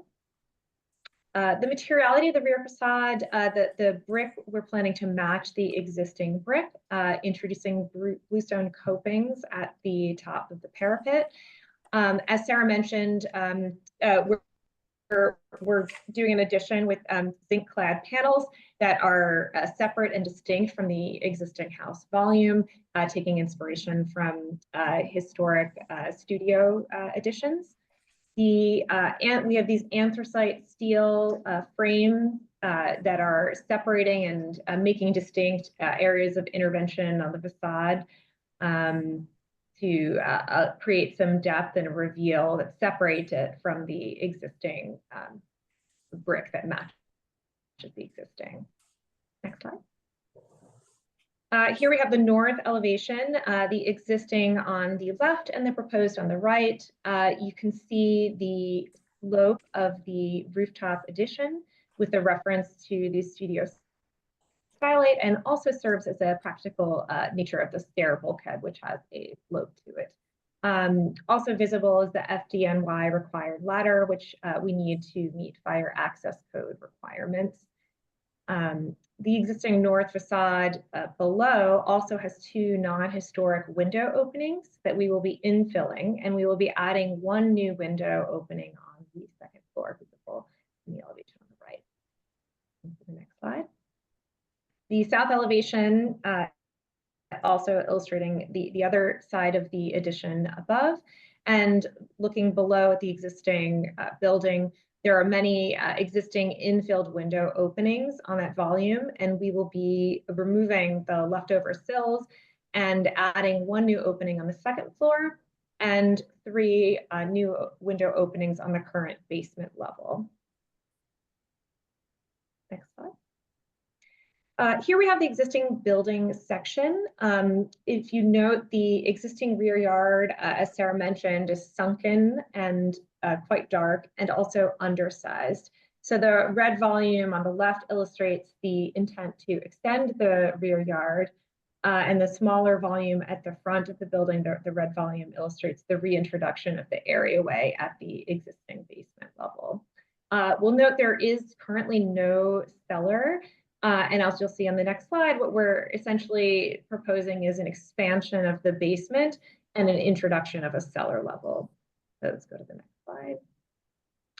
The existing section here, you can see the expanded rear yard. So we've increased that to meet current zoning standards to get more light. We've also, yeah, expanded rear yard, expanded basement level, which I noted before, and introducing a new cellar below that.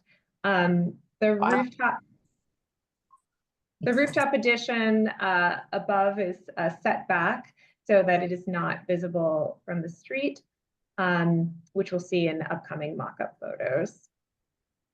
The next slide. So these axonometrics just serve as a sort of a summary of the proposed scope of work. Here's the existing axonometric. And if we can go to the next, this is the proposed work. We can move to the next slide. Another axonometric view showing the existing condition. And then if we move to the next slide, we will also see the proposed, just to help understand the scope better. When looking at the rear view, these are similar existing axonometric. Just wanted to note here, this also illustrates that existing rear yard, which is quite lower than the adjacent yards and also quite small. The resulting addition made that quite narrow. If we move to the next slide, we can see that we are expanding that rear yard and also raising it to the level that is more consistent with the surrounding donut. And another view illustrating the same principle from the opposite angle. Great. So I'll just take you through the mock-up slides. We built a mock-up of rooftop addition. So this is from the north side of Bank Street. This is 244 Waverly Place. This is with the mock-up, and this is a rendered view. So through Please enlarge these pictures. Oh, of course, yeah. So this is what we're seeing is the stair bulkhead and a little bit of the rooftop addition from this angle, but obviously with a backdrop of the larger apartment building. And again, it's a unique siting with this large empty area to the side of the house. From the front of the house, there's no visibility. We've specifically made sure that the design is sloped back so that there's no visibility over the front of the house. And also going north or south, limiting the visibility that is seen in conjunction with the front facade was very important for the design here. Along West 11th Street, there are these shorter row houses, which you can see in the map here. There's no visibility over them, but just wanted to show that. And then going back to Waverly Place, here we're at the northeast corner of Waverly and West 11th Street. Just showing you a little bit of visibility of the rooftop addition from the street here that's rendered. If you go across the street right next to the house and look up, there's a sliver of the rooftop addition visibility that you can see here over the alley. And then going on the other side to the north, looking over the backyard of the Waverly Inn, we can see the visibility. So again, we knew that anything that's going to be on this roof is going to be visible because of this unique condition. So what we've designed is something that's sloped and has that metal cladding to speak to the more utilitarian studio skylight additions that we see in the Greenwich Village Historic District to remain distinct from the brick facade below. And then here again, just from a slightly closer angle, the maximum visibility of the stair bulkhead, and is only seen in a very brief window right here at over the Waverly Inn backyard. And here's just proof that the mock-up was built. And then to summarize, just a reminder of the unique context of the site. It caps the end of a block. It's freestanding with 2 exposed side elevations, not part of a larger row, situated between an apartment building and the side of a row house. We also have an existing building that's been quite disfigured and has lost its reading as a Romanesque revival row house composition. And then the proposal brings back the design intent of the front facade, restores many missing facade elements and the original window configuration, and that essential horizontal banding. Its rear facade is brought back closer to its original depth with a new vision for how it's designed, and though it's not visible from the street. And the rear yard becomes part of the box donut. And then the rooftop addition has been designed to be as minimally visible as possible, understanding that given the unique conditions, there will always be some visibility. And so that's the proposal, and happy to take any questions you might have. I have several, just to get sorted out. Could you go back to the section that shows the excavation? Yes.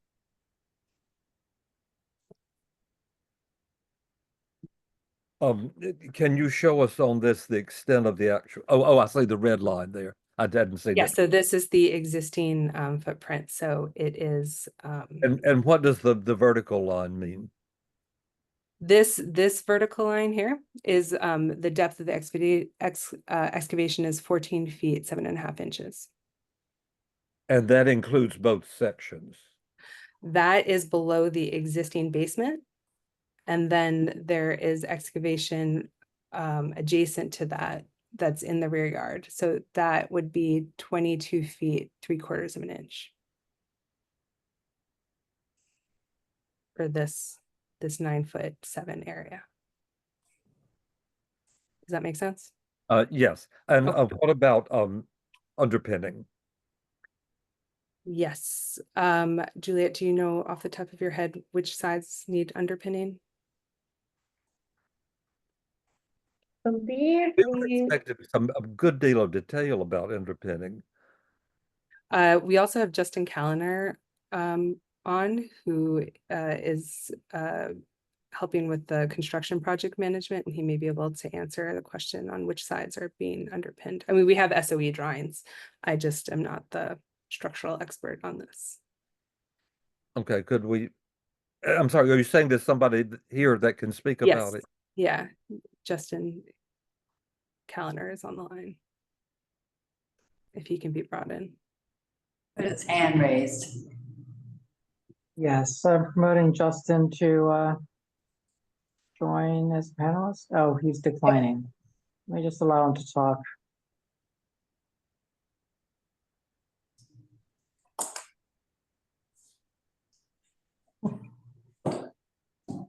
So I could, is Justin on or should? Justin is on. He can there's unmute. Justin. Yeah. Hi.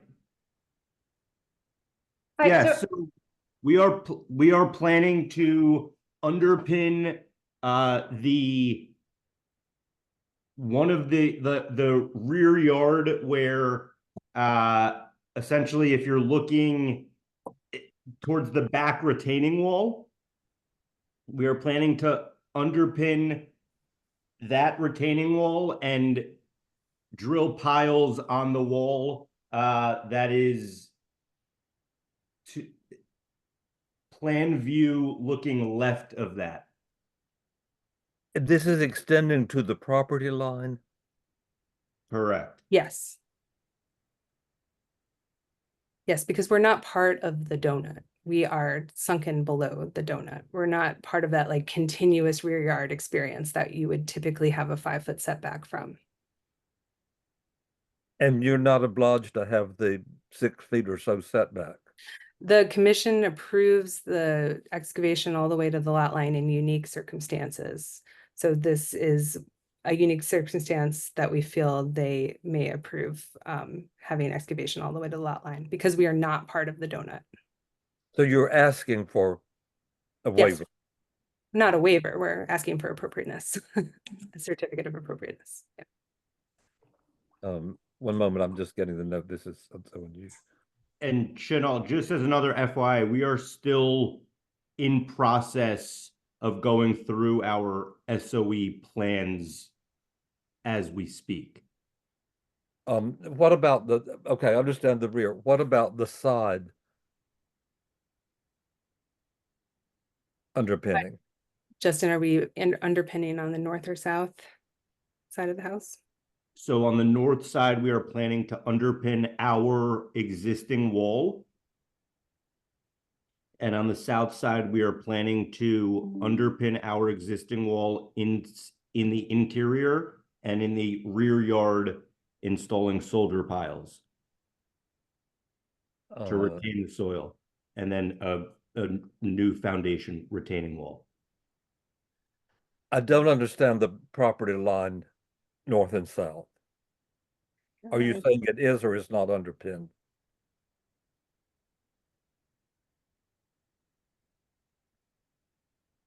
We'll pull up the. So this would be the north, and we would be underpinning at both facades. There's no other way. The entire 3 sides of the building are to be underpinned. Is that correct? Correct. Okay, that's very simple.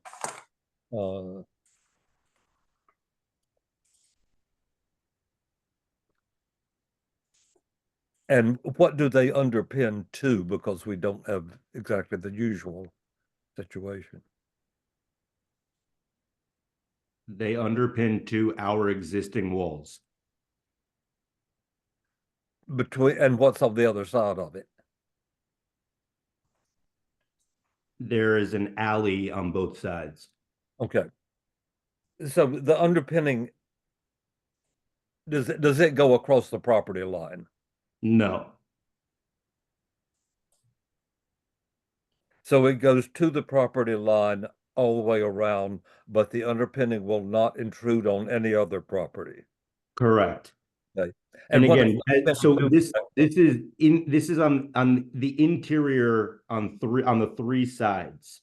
When we get to all the way to the rear, we are still in development of that fully rear portion, if you will, right? In terms of what you were saying before of the 5-foot setback, are we underpinning that wall? We're still in design of that specific area, but on the 3 interior walls, we are planning to underpin our existing walls and not go into another property line. Okay. And the retaining wall is yours? Which retaining wall at the back is part of the property?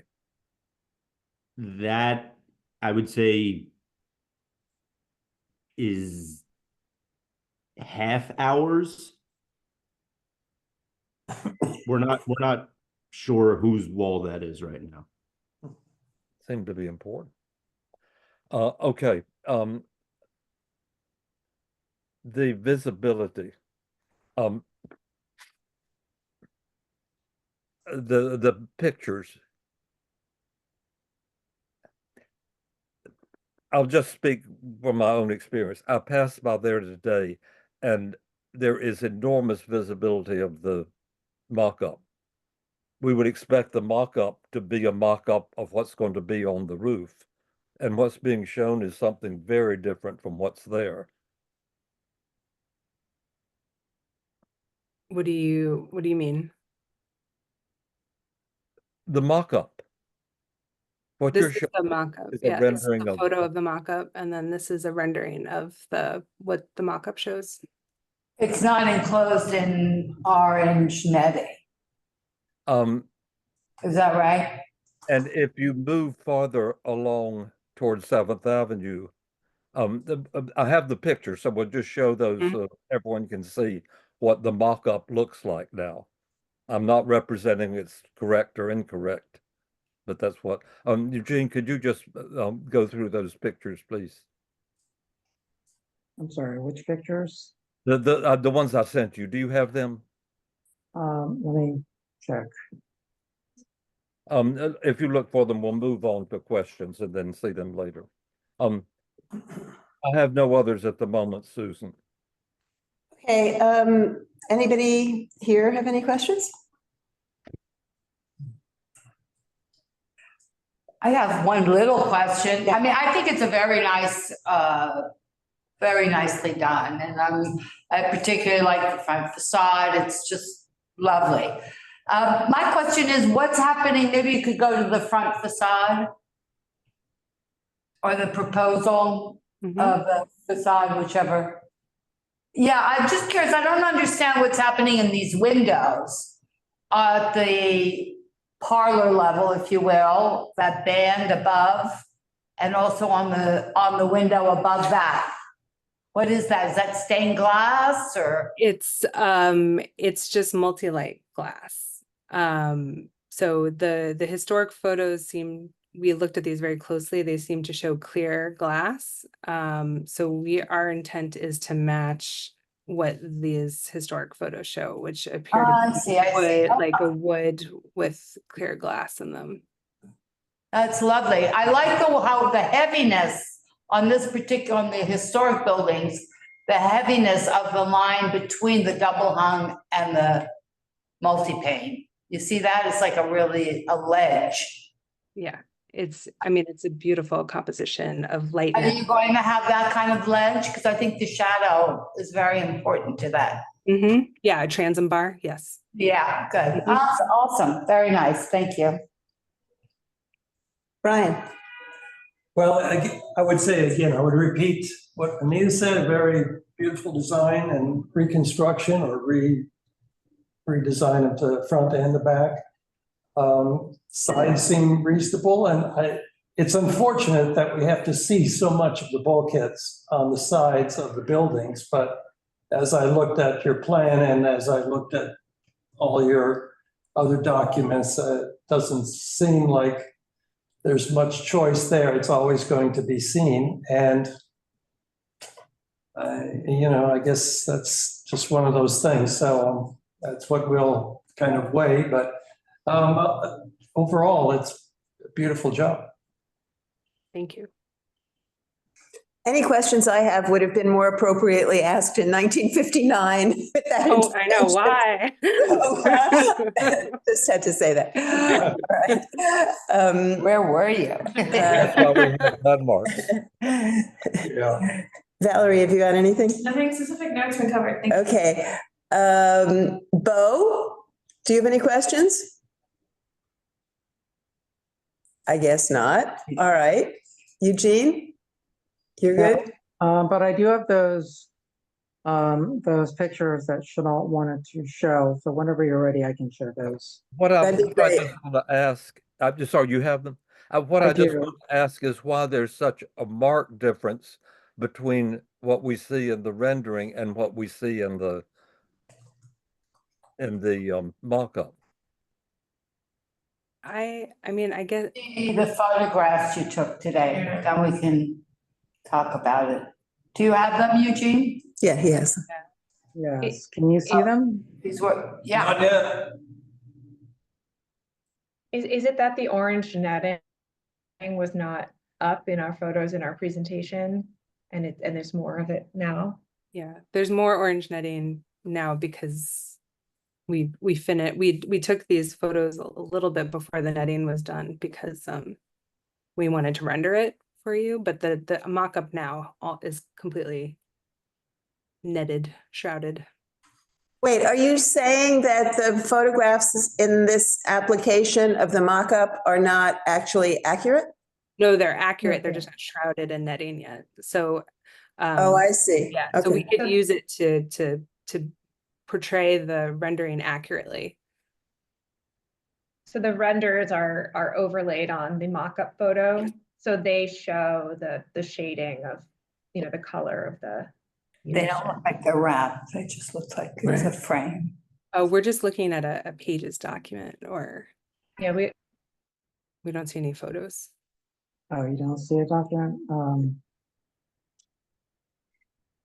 in trouble.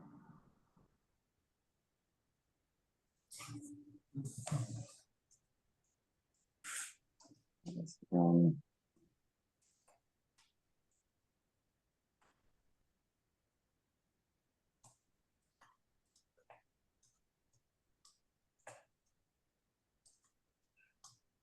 not showing it. There we go. Okay. We're just seeing a vast amount, and I don't understand what the mock-up is now.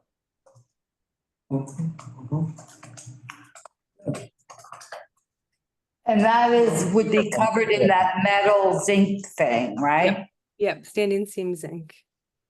But the rendering of the mock-up looks darker than the weathered zinc. And I would ask to go back when we're done looking at these photographs to your material colors. I'm looking at the mass, Mm-hmm. which I think is just off in the mock-up, but if it is.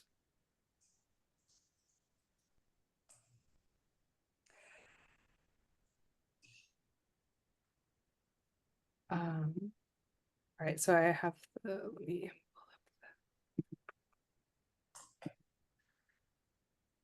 so I mean, zinc is a living material. It will change color over time, but yeah, it will be real zinc. So or like a metal zinc. So it's got that grayish bluish hue to it, which we see in this sample board. Of the side view, the side elevation. Yeah, we should look at the rendering, and we can. So I think like there you go. That one looks too dark. Looks darker. Yeah. Noted. We can make that does look more black. You're right. We'll make it more gray blue, but that's the intent, is more of a gray blue as opposed to a black color. Thank you. Okay. I think the views you were showing were like this view is just we weren't zooming in on it, but I think we've captured the views you were looking at. But yeah, and this is the mock-up.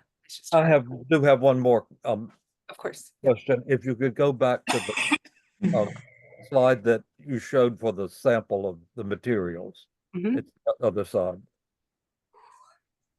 This facade or I the understand this is a rendering, but what are the windows that we're looking at in the bottom two levels?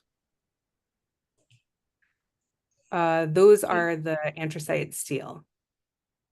So it's like it's a steel window with that has a shop applied finish to make it like a matte dark color. And is this a representation of the vertical, whatever it is?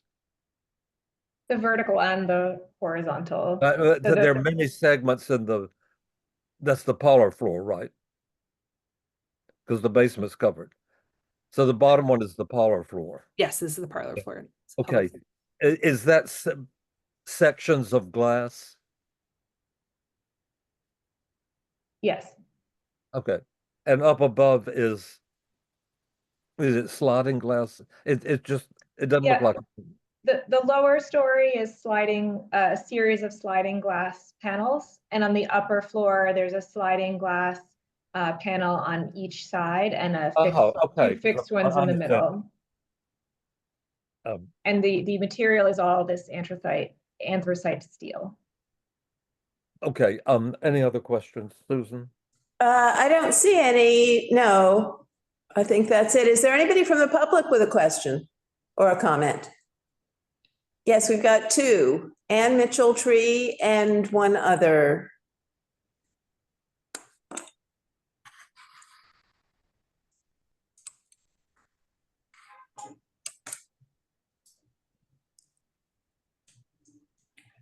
Oh, I guess it's just Ann Mitchell-Tree. The other was Justin. Right, the other's Justin. So Anne should be, Can you hear me? yes. Yes. Yes. Okay. Can you go back to the page one, the very first page?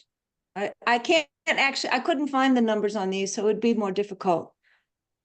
The very first page. I don't think that's it. Is it? This is the first page. All right. Are you looking, That's were the you first, looking okay, for second this? page. This one? Existing Yeah, third page.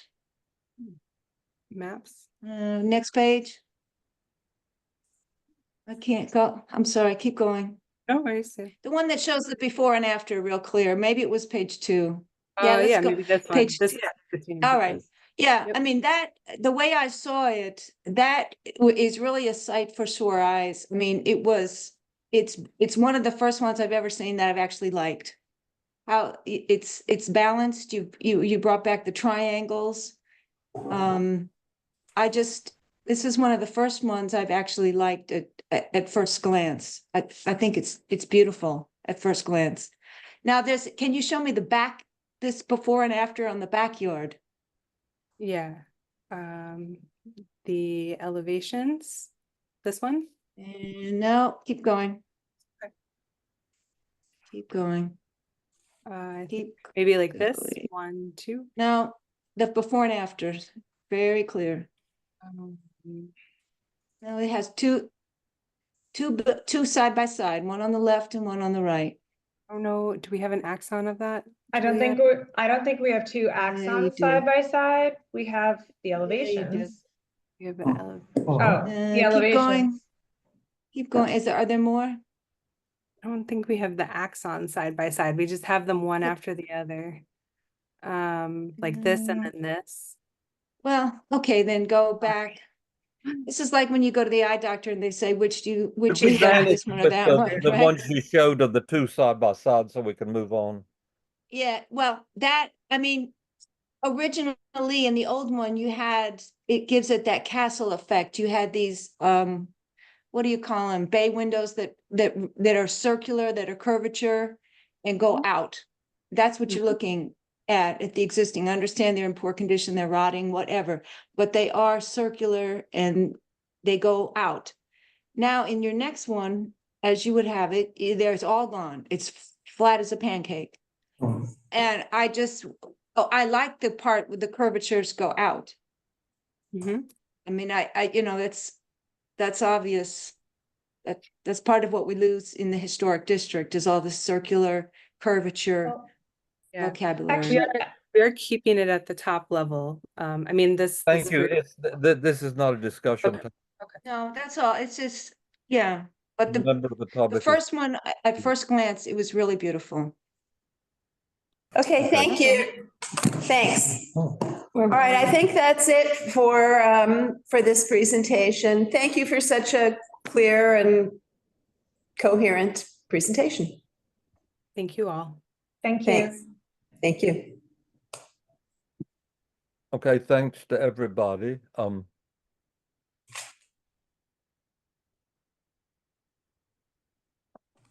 Business section, right? Right. Yes. All right.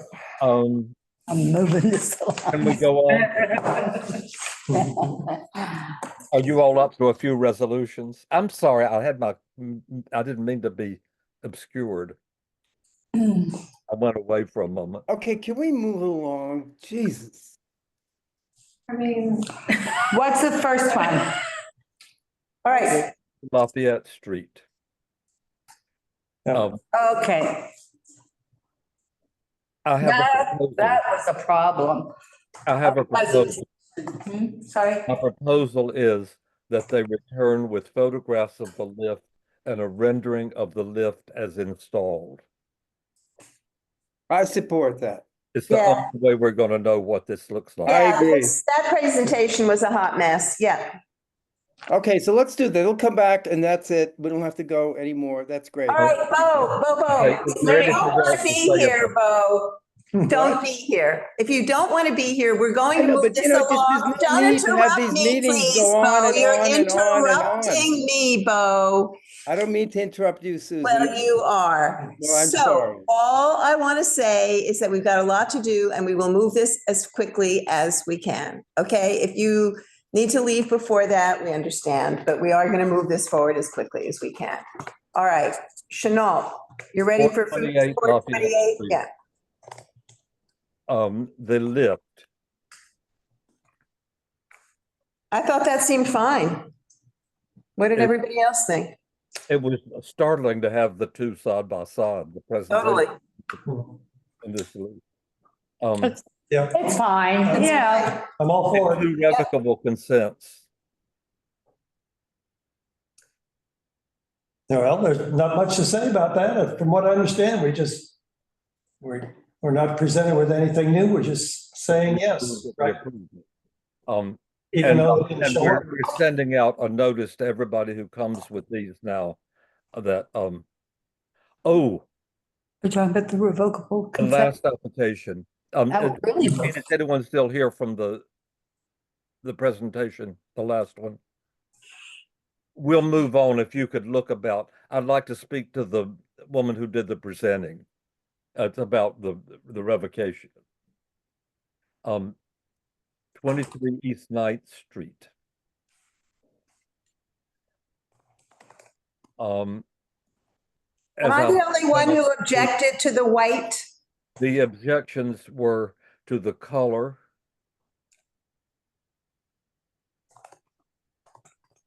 And I don't see any other objections to it. Yes, Chenault? Painting it white. Chenault, I objected to the location of the bulkhead, the size and location. Yes, I'm sorry about And that. maybe even the shape. It's a square. I mean, like in the last one, it's sloped. So I know it's a bit of a, illusion, but we go for illusions. So, yeah. I thought the painted facade looked quite lovely and elegant. And it really, but I do get your point is I didn't think of it, or I didn't look at the entire streetscape. And that if it's all brick, it's kind of a shame. Yeah, I'll show to you. start painting the facades. Yeah, I mean, if it were in a different, a lot of the examples that they gave were quite nice, but I don't think they're necessarily. McDougal and Sullivan Street, each one is like its own little pastel, if you will, and that's the vocabulary of that street. Right, it just doesn't seem to be the vocabulary of this street. I'll show you on page 3 of the application.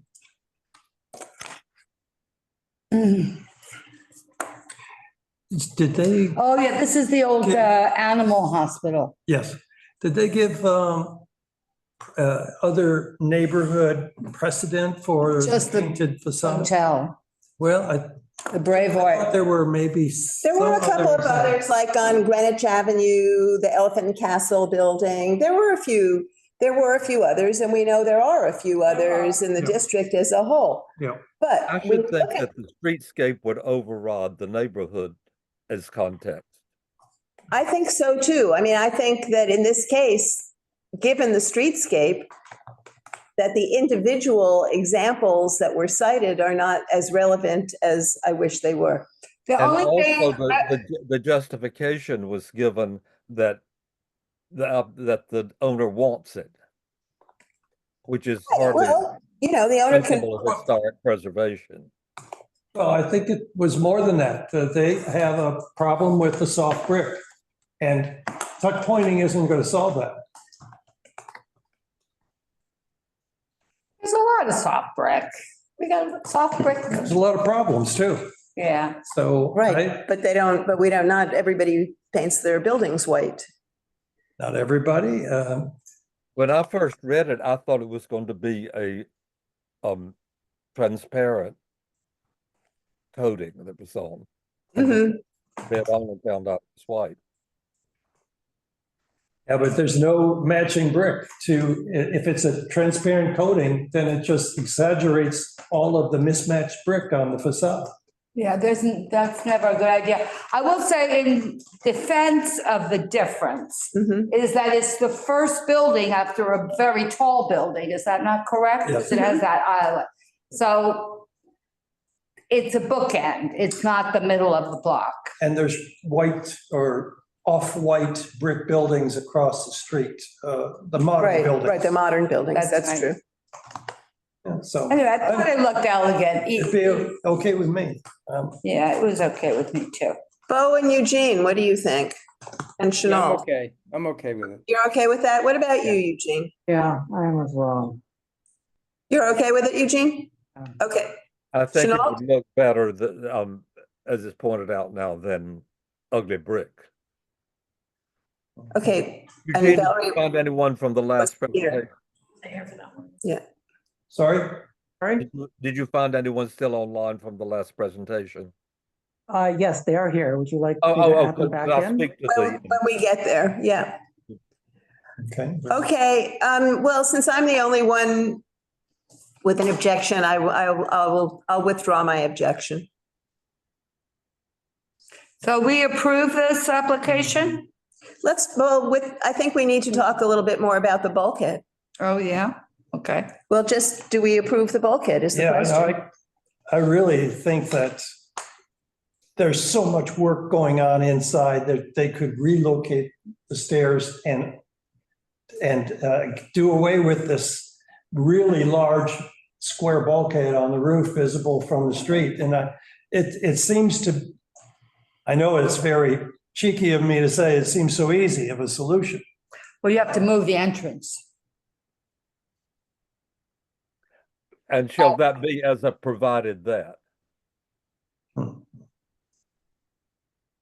I think if they minimized it, it would help that. That every effort is made to move the bulkhead to a less visible position. I think Anita's. That's all I'm saying. Oh, sorry. That's all I was asking for is consideration for relocating it. That doesn't reject the. Yeah. Right, okay. Chenault, have you got that what Brian just said? The applicant said that they would consider that too. That didn't. Yes. Well, consider it. But I also think we need to make a note about the actual massing and shape of the bulkhead, particularly if it's going to be that visible and particularly if it's white in a white building. Well, Be nice if there could be. In They can't be. in the whereas part, Susan, or as part of the resolution. Well, what do others think? I think it should be either moved or minimized. Yeah. Right now, it's square, it's in your face. If, bulkheads are typically sloped. Right. So if they, and the further back it gets, the less visible it is because it's just a narrow alleyway. So how about that it either be moved, or if it is not to be moved, that its appearance be minimized by sloping? And Bo has his hand up. Well, I mean, why can't we get into this redesigning thing all the time? I would definitely, I don't like that bulkhead. I don't think it's the right, it's not right for that building. Why don't we just disapprove the bulkhead? We don't have to tell them how they have to do it. Let them come back or whatever. I mean, it's not, I don't think that's our job. So you're suggesting that we just simply disapprove the bulkhead? Yes. I feel like if we do that, we just go up a brick wall. And they'll say, well, we want it that way and it's the way it needs to be. And we haven't given a clear reason except that it's visible. And if we say, make it minimalized or moved, we've explained, which is so important in the resolve part because everyone doesn't read the whereas part. Well, I agree. In context, not just a bloop. I agree that what we're saying is that because we can deny something if it is not minimally visible from the public right of way, that this rises to that situation. The bulkhead is too obvious and too bulky to meet the standards. That's would be my take. So I would like to disqualify that portion of the design. Okay, and that is, we always start out by saying minimally visible, and this is more than minimally visible, therefore. Yeah, I think that's good. We're good with that. I think. Eugene, did you get the woman? I have one of them, so. Okay, anybody will do, I think. Okay, yes, there should be, Was he asking a question? well, in the,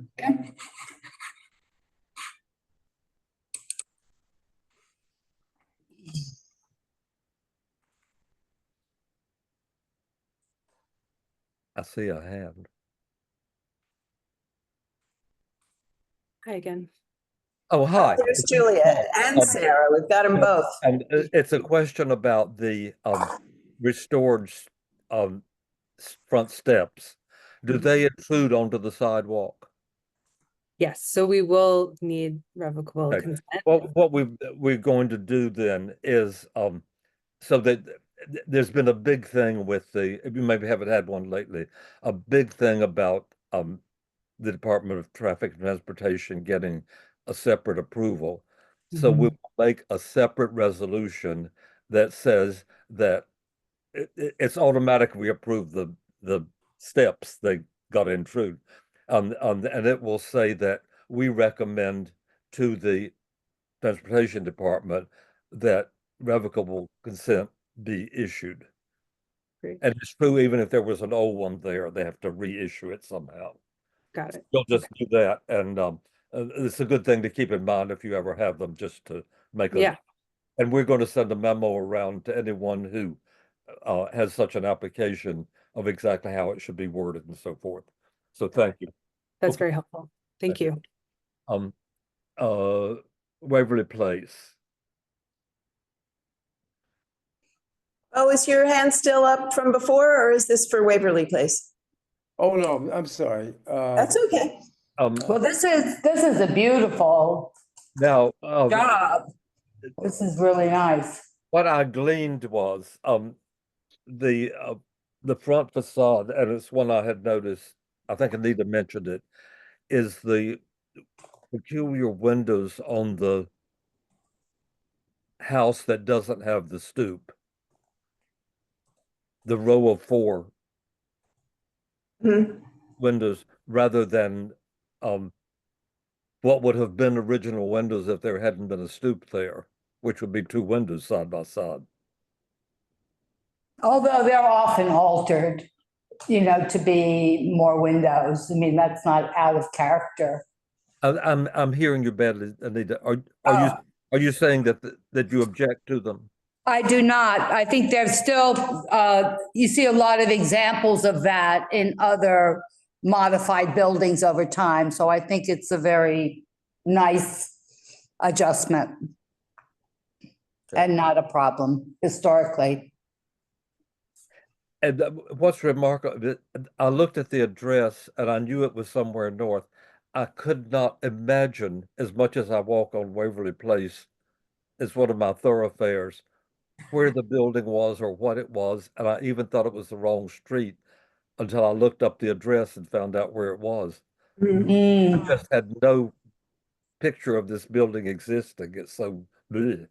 Well, it's also kind of cool because it sort of stops up the sides of the donut.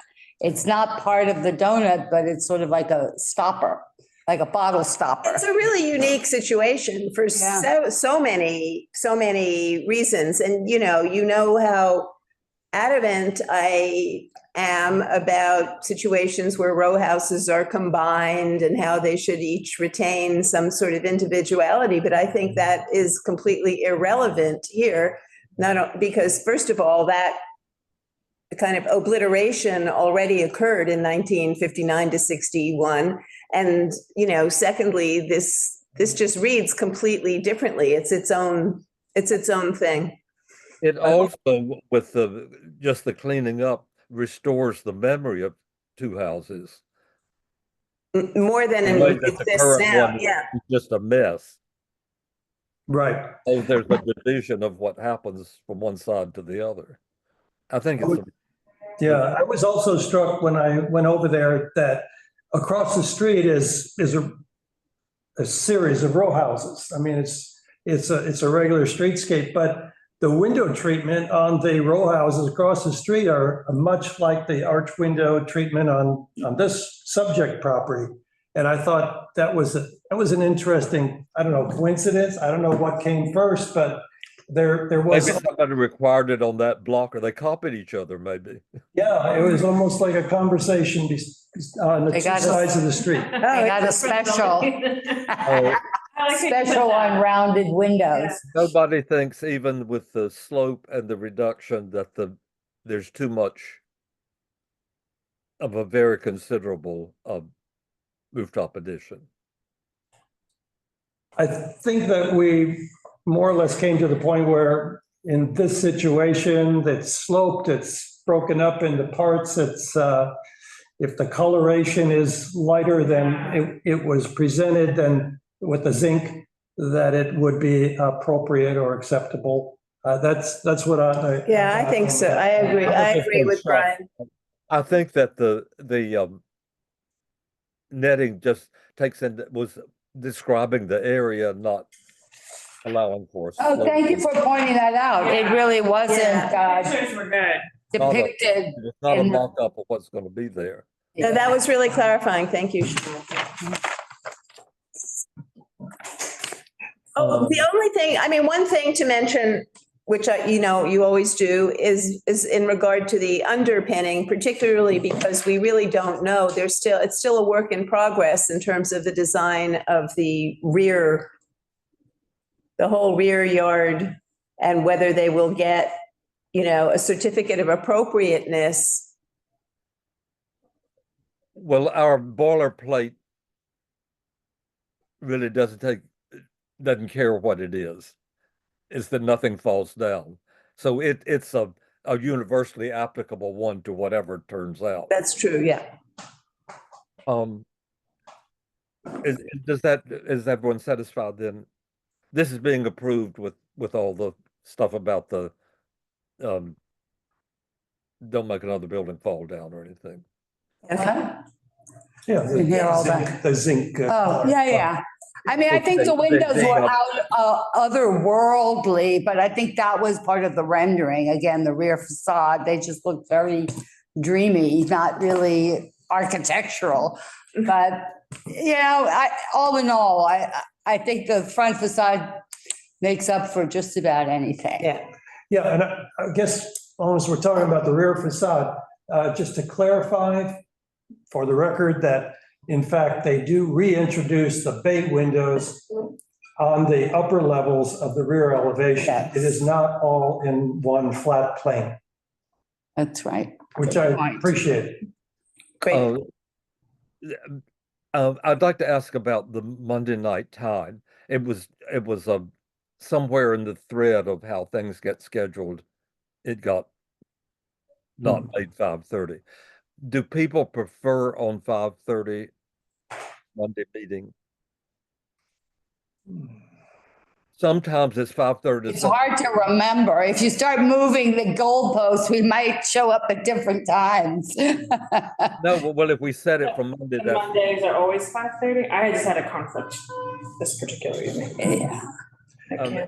Yeah, I'd rather not move it up. Okay, so we'll do 6:30 systematically, unless we're in I that understand, 5:30, yeah. 7:30. That's also then we have to get the office. I'm simple. I need to have like a. Hey, does everyone understand that sometimes it's 5:30 because we get the 5:30 to 7:30 slot?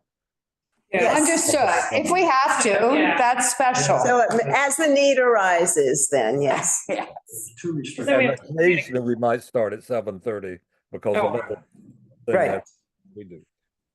The other thing is did everyone see the letter that I sent around the last minute? Yes. And everyone agrees to do our- Adaptive reuse is very Yes, much absolutely, 100%. foremost in our brains. I suspected that would be unanimous. Susan, could you do one of your brilliant letters based on theirs? Oh, you want me to draft the letter? Yeah, sure. It's not of enormous hurry, but he was eager that we do it tonight if we could. I mean, that we, it's not That we days. agree to do it tonight. Yeah, We okay. didn't want to do it a whole month later, agree to it later. We're not. Okay. And Dana's going to speak a bit about it if anything needs to be said. Hi, everyone. Hi, Dana.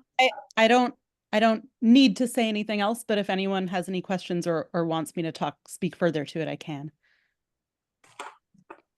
But I think the letter's pretty self-explanatory, and I think, like all of you, we always support adaptive reuse over tearing down a historic building unnecessarily. So let's tell the city that.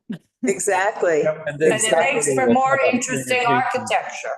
And Gene will, I'm sure they'll want to come from land use about housing, which is what happens inside, presumably.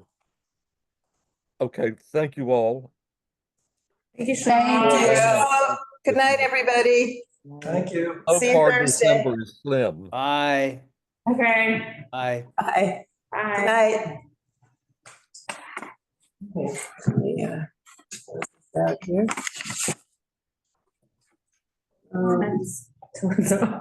Just kidding.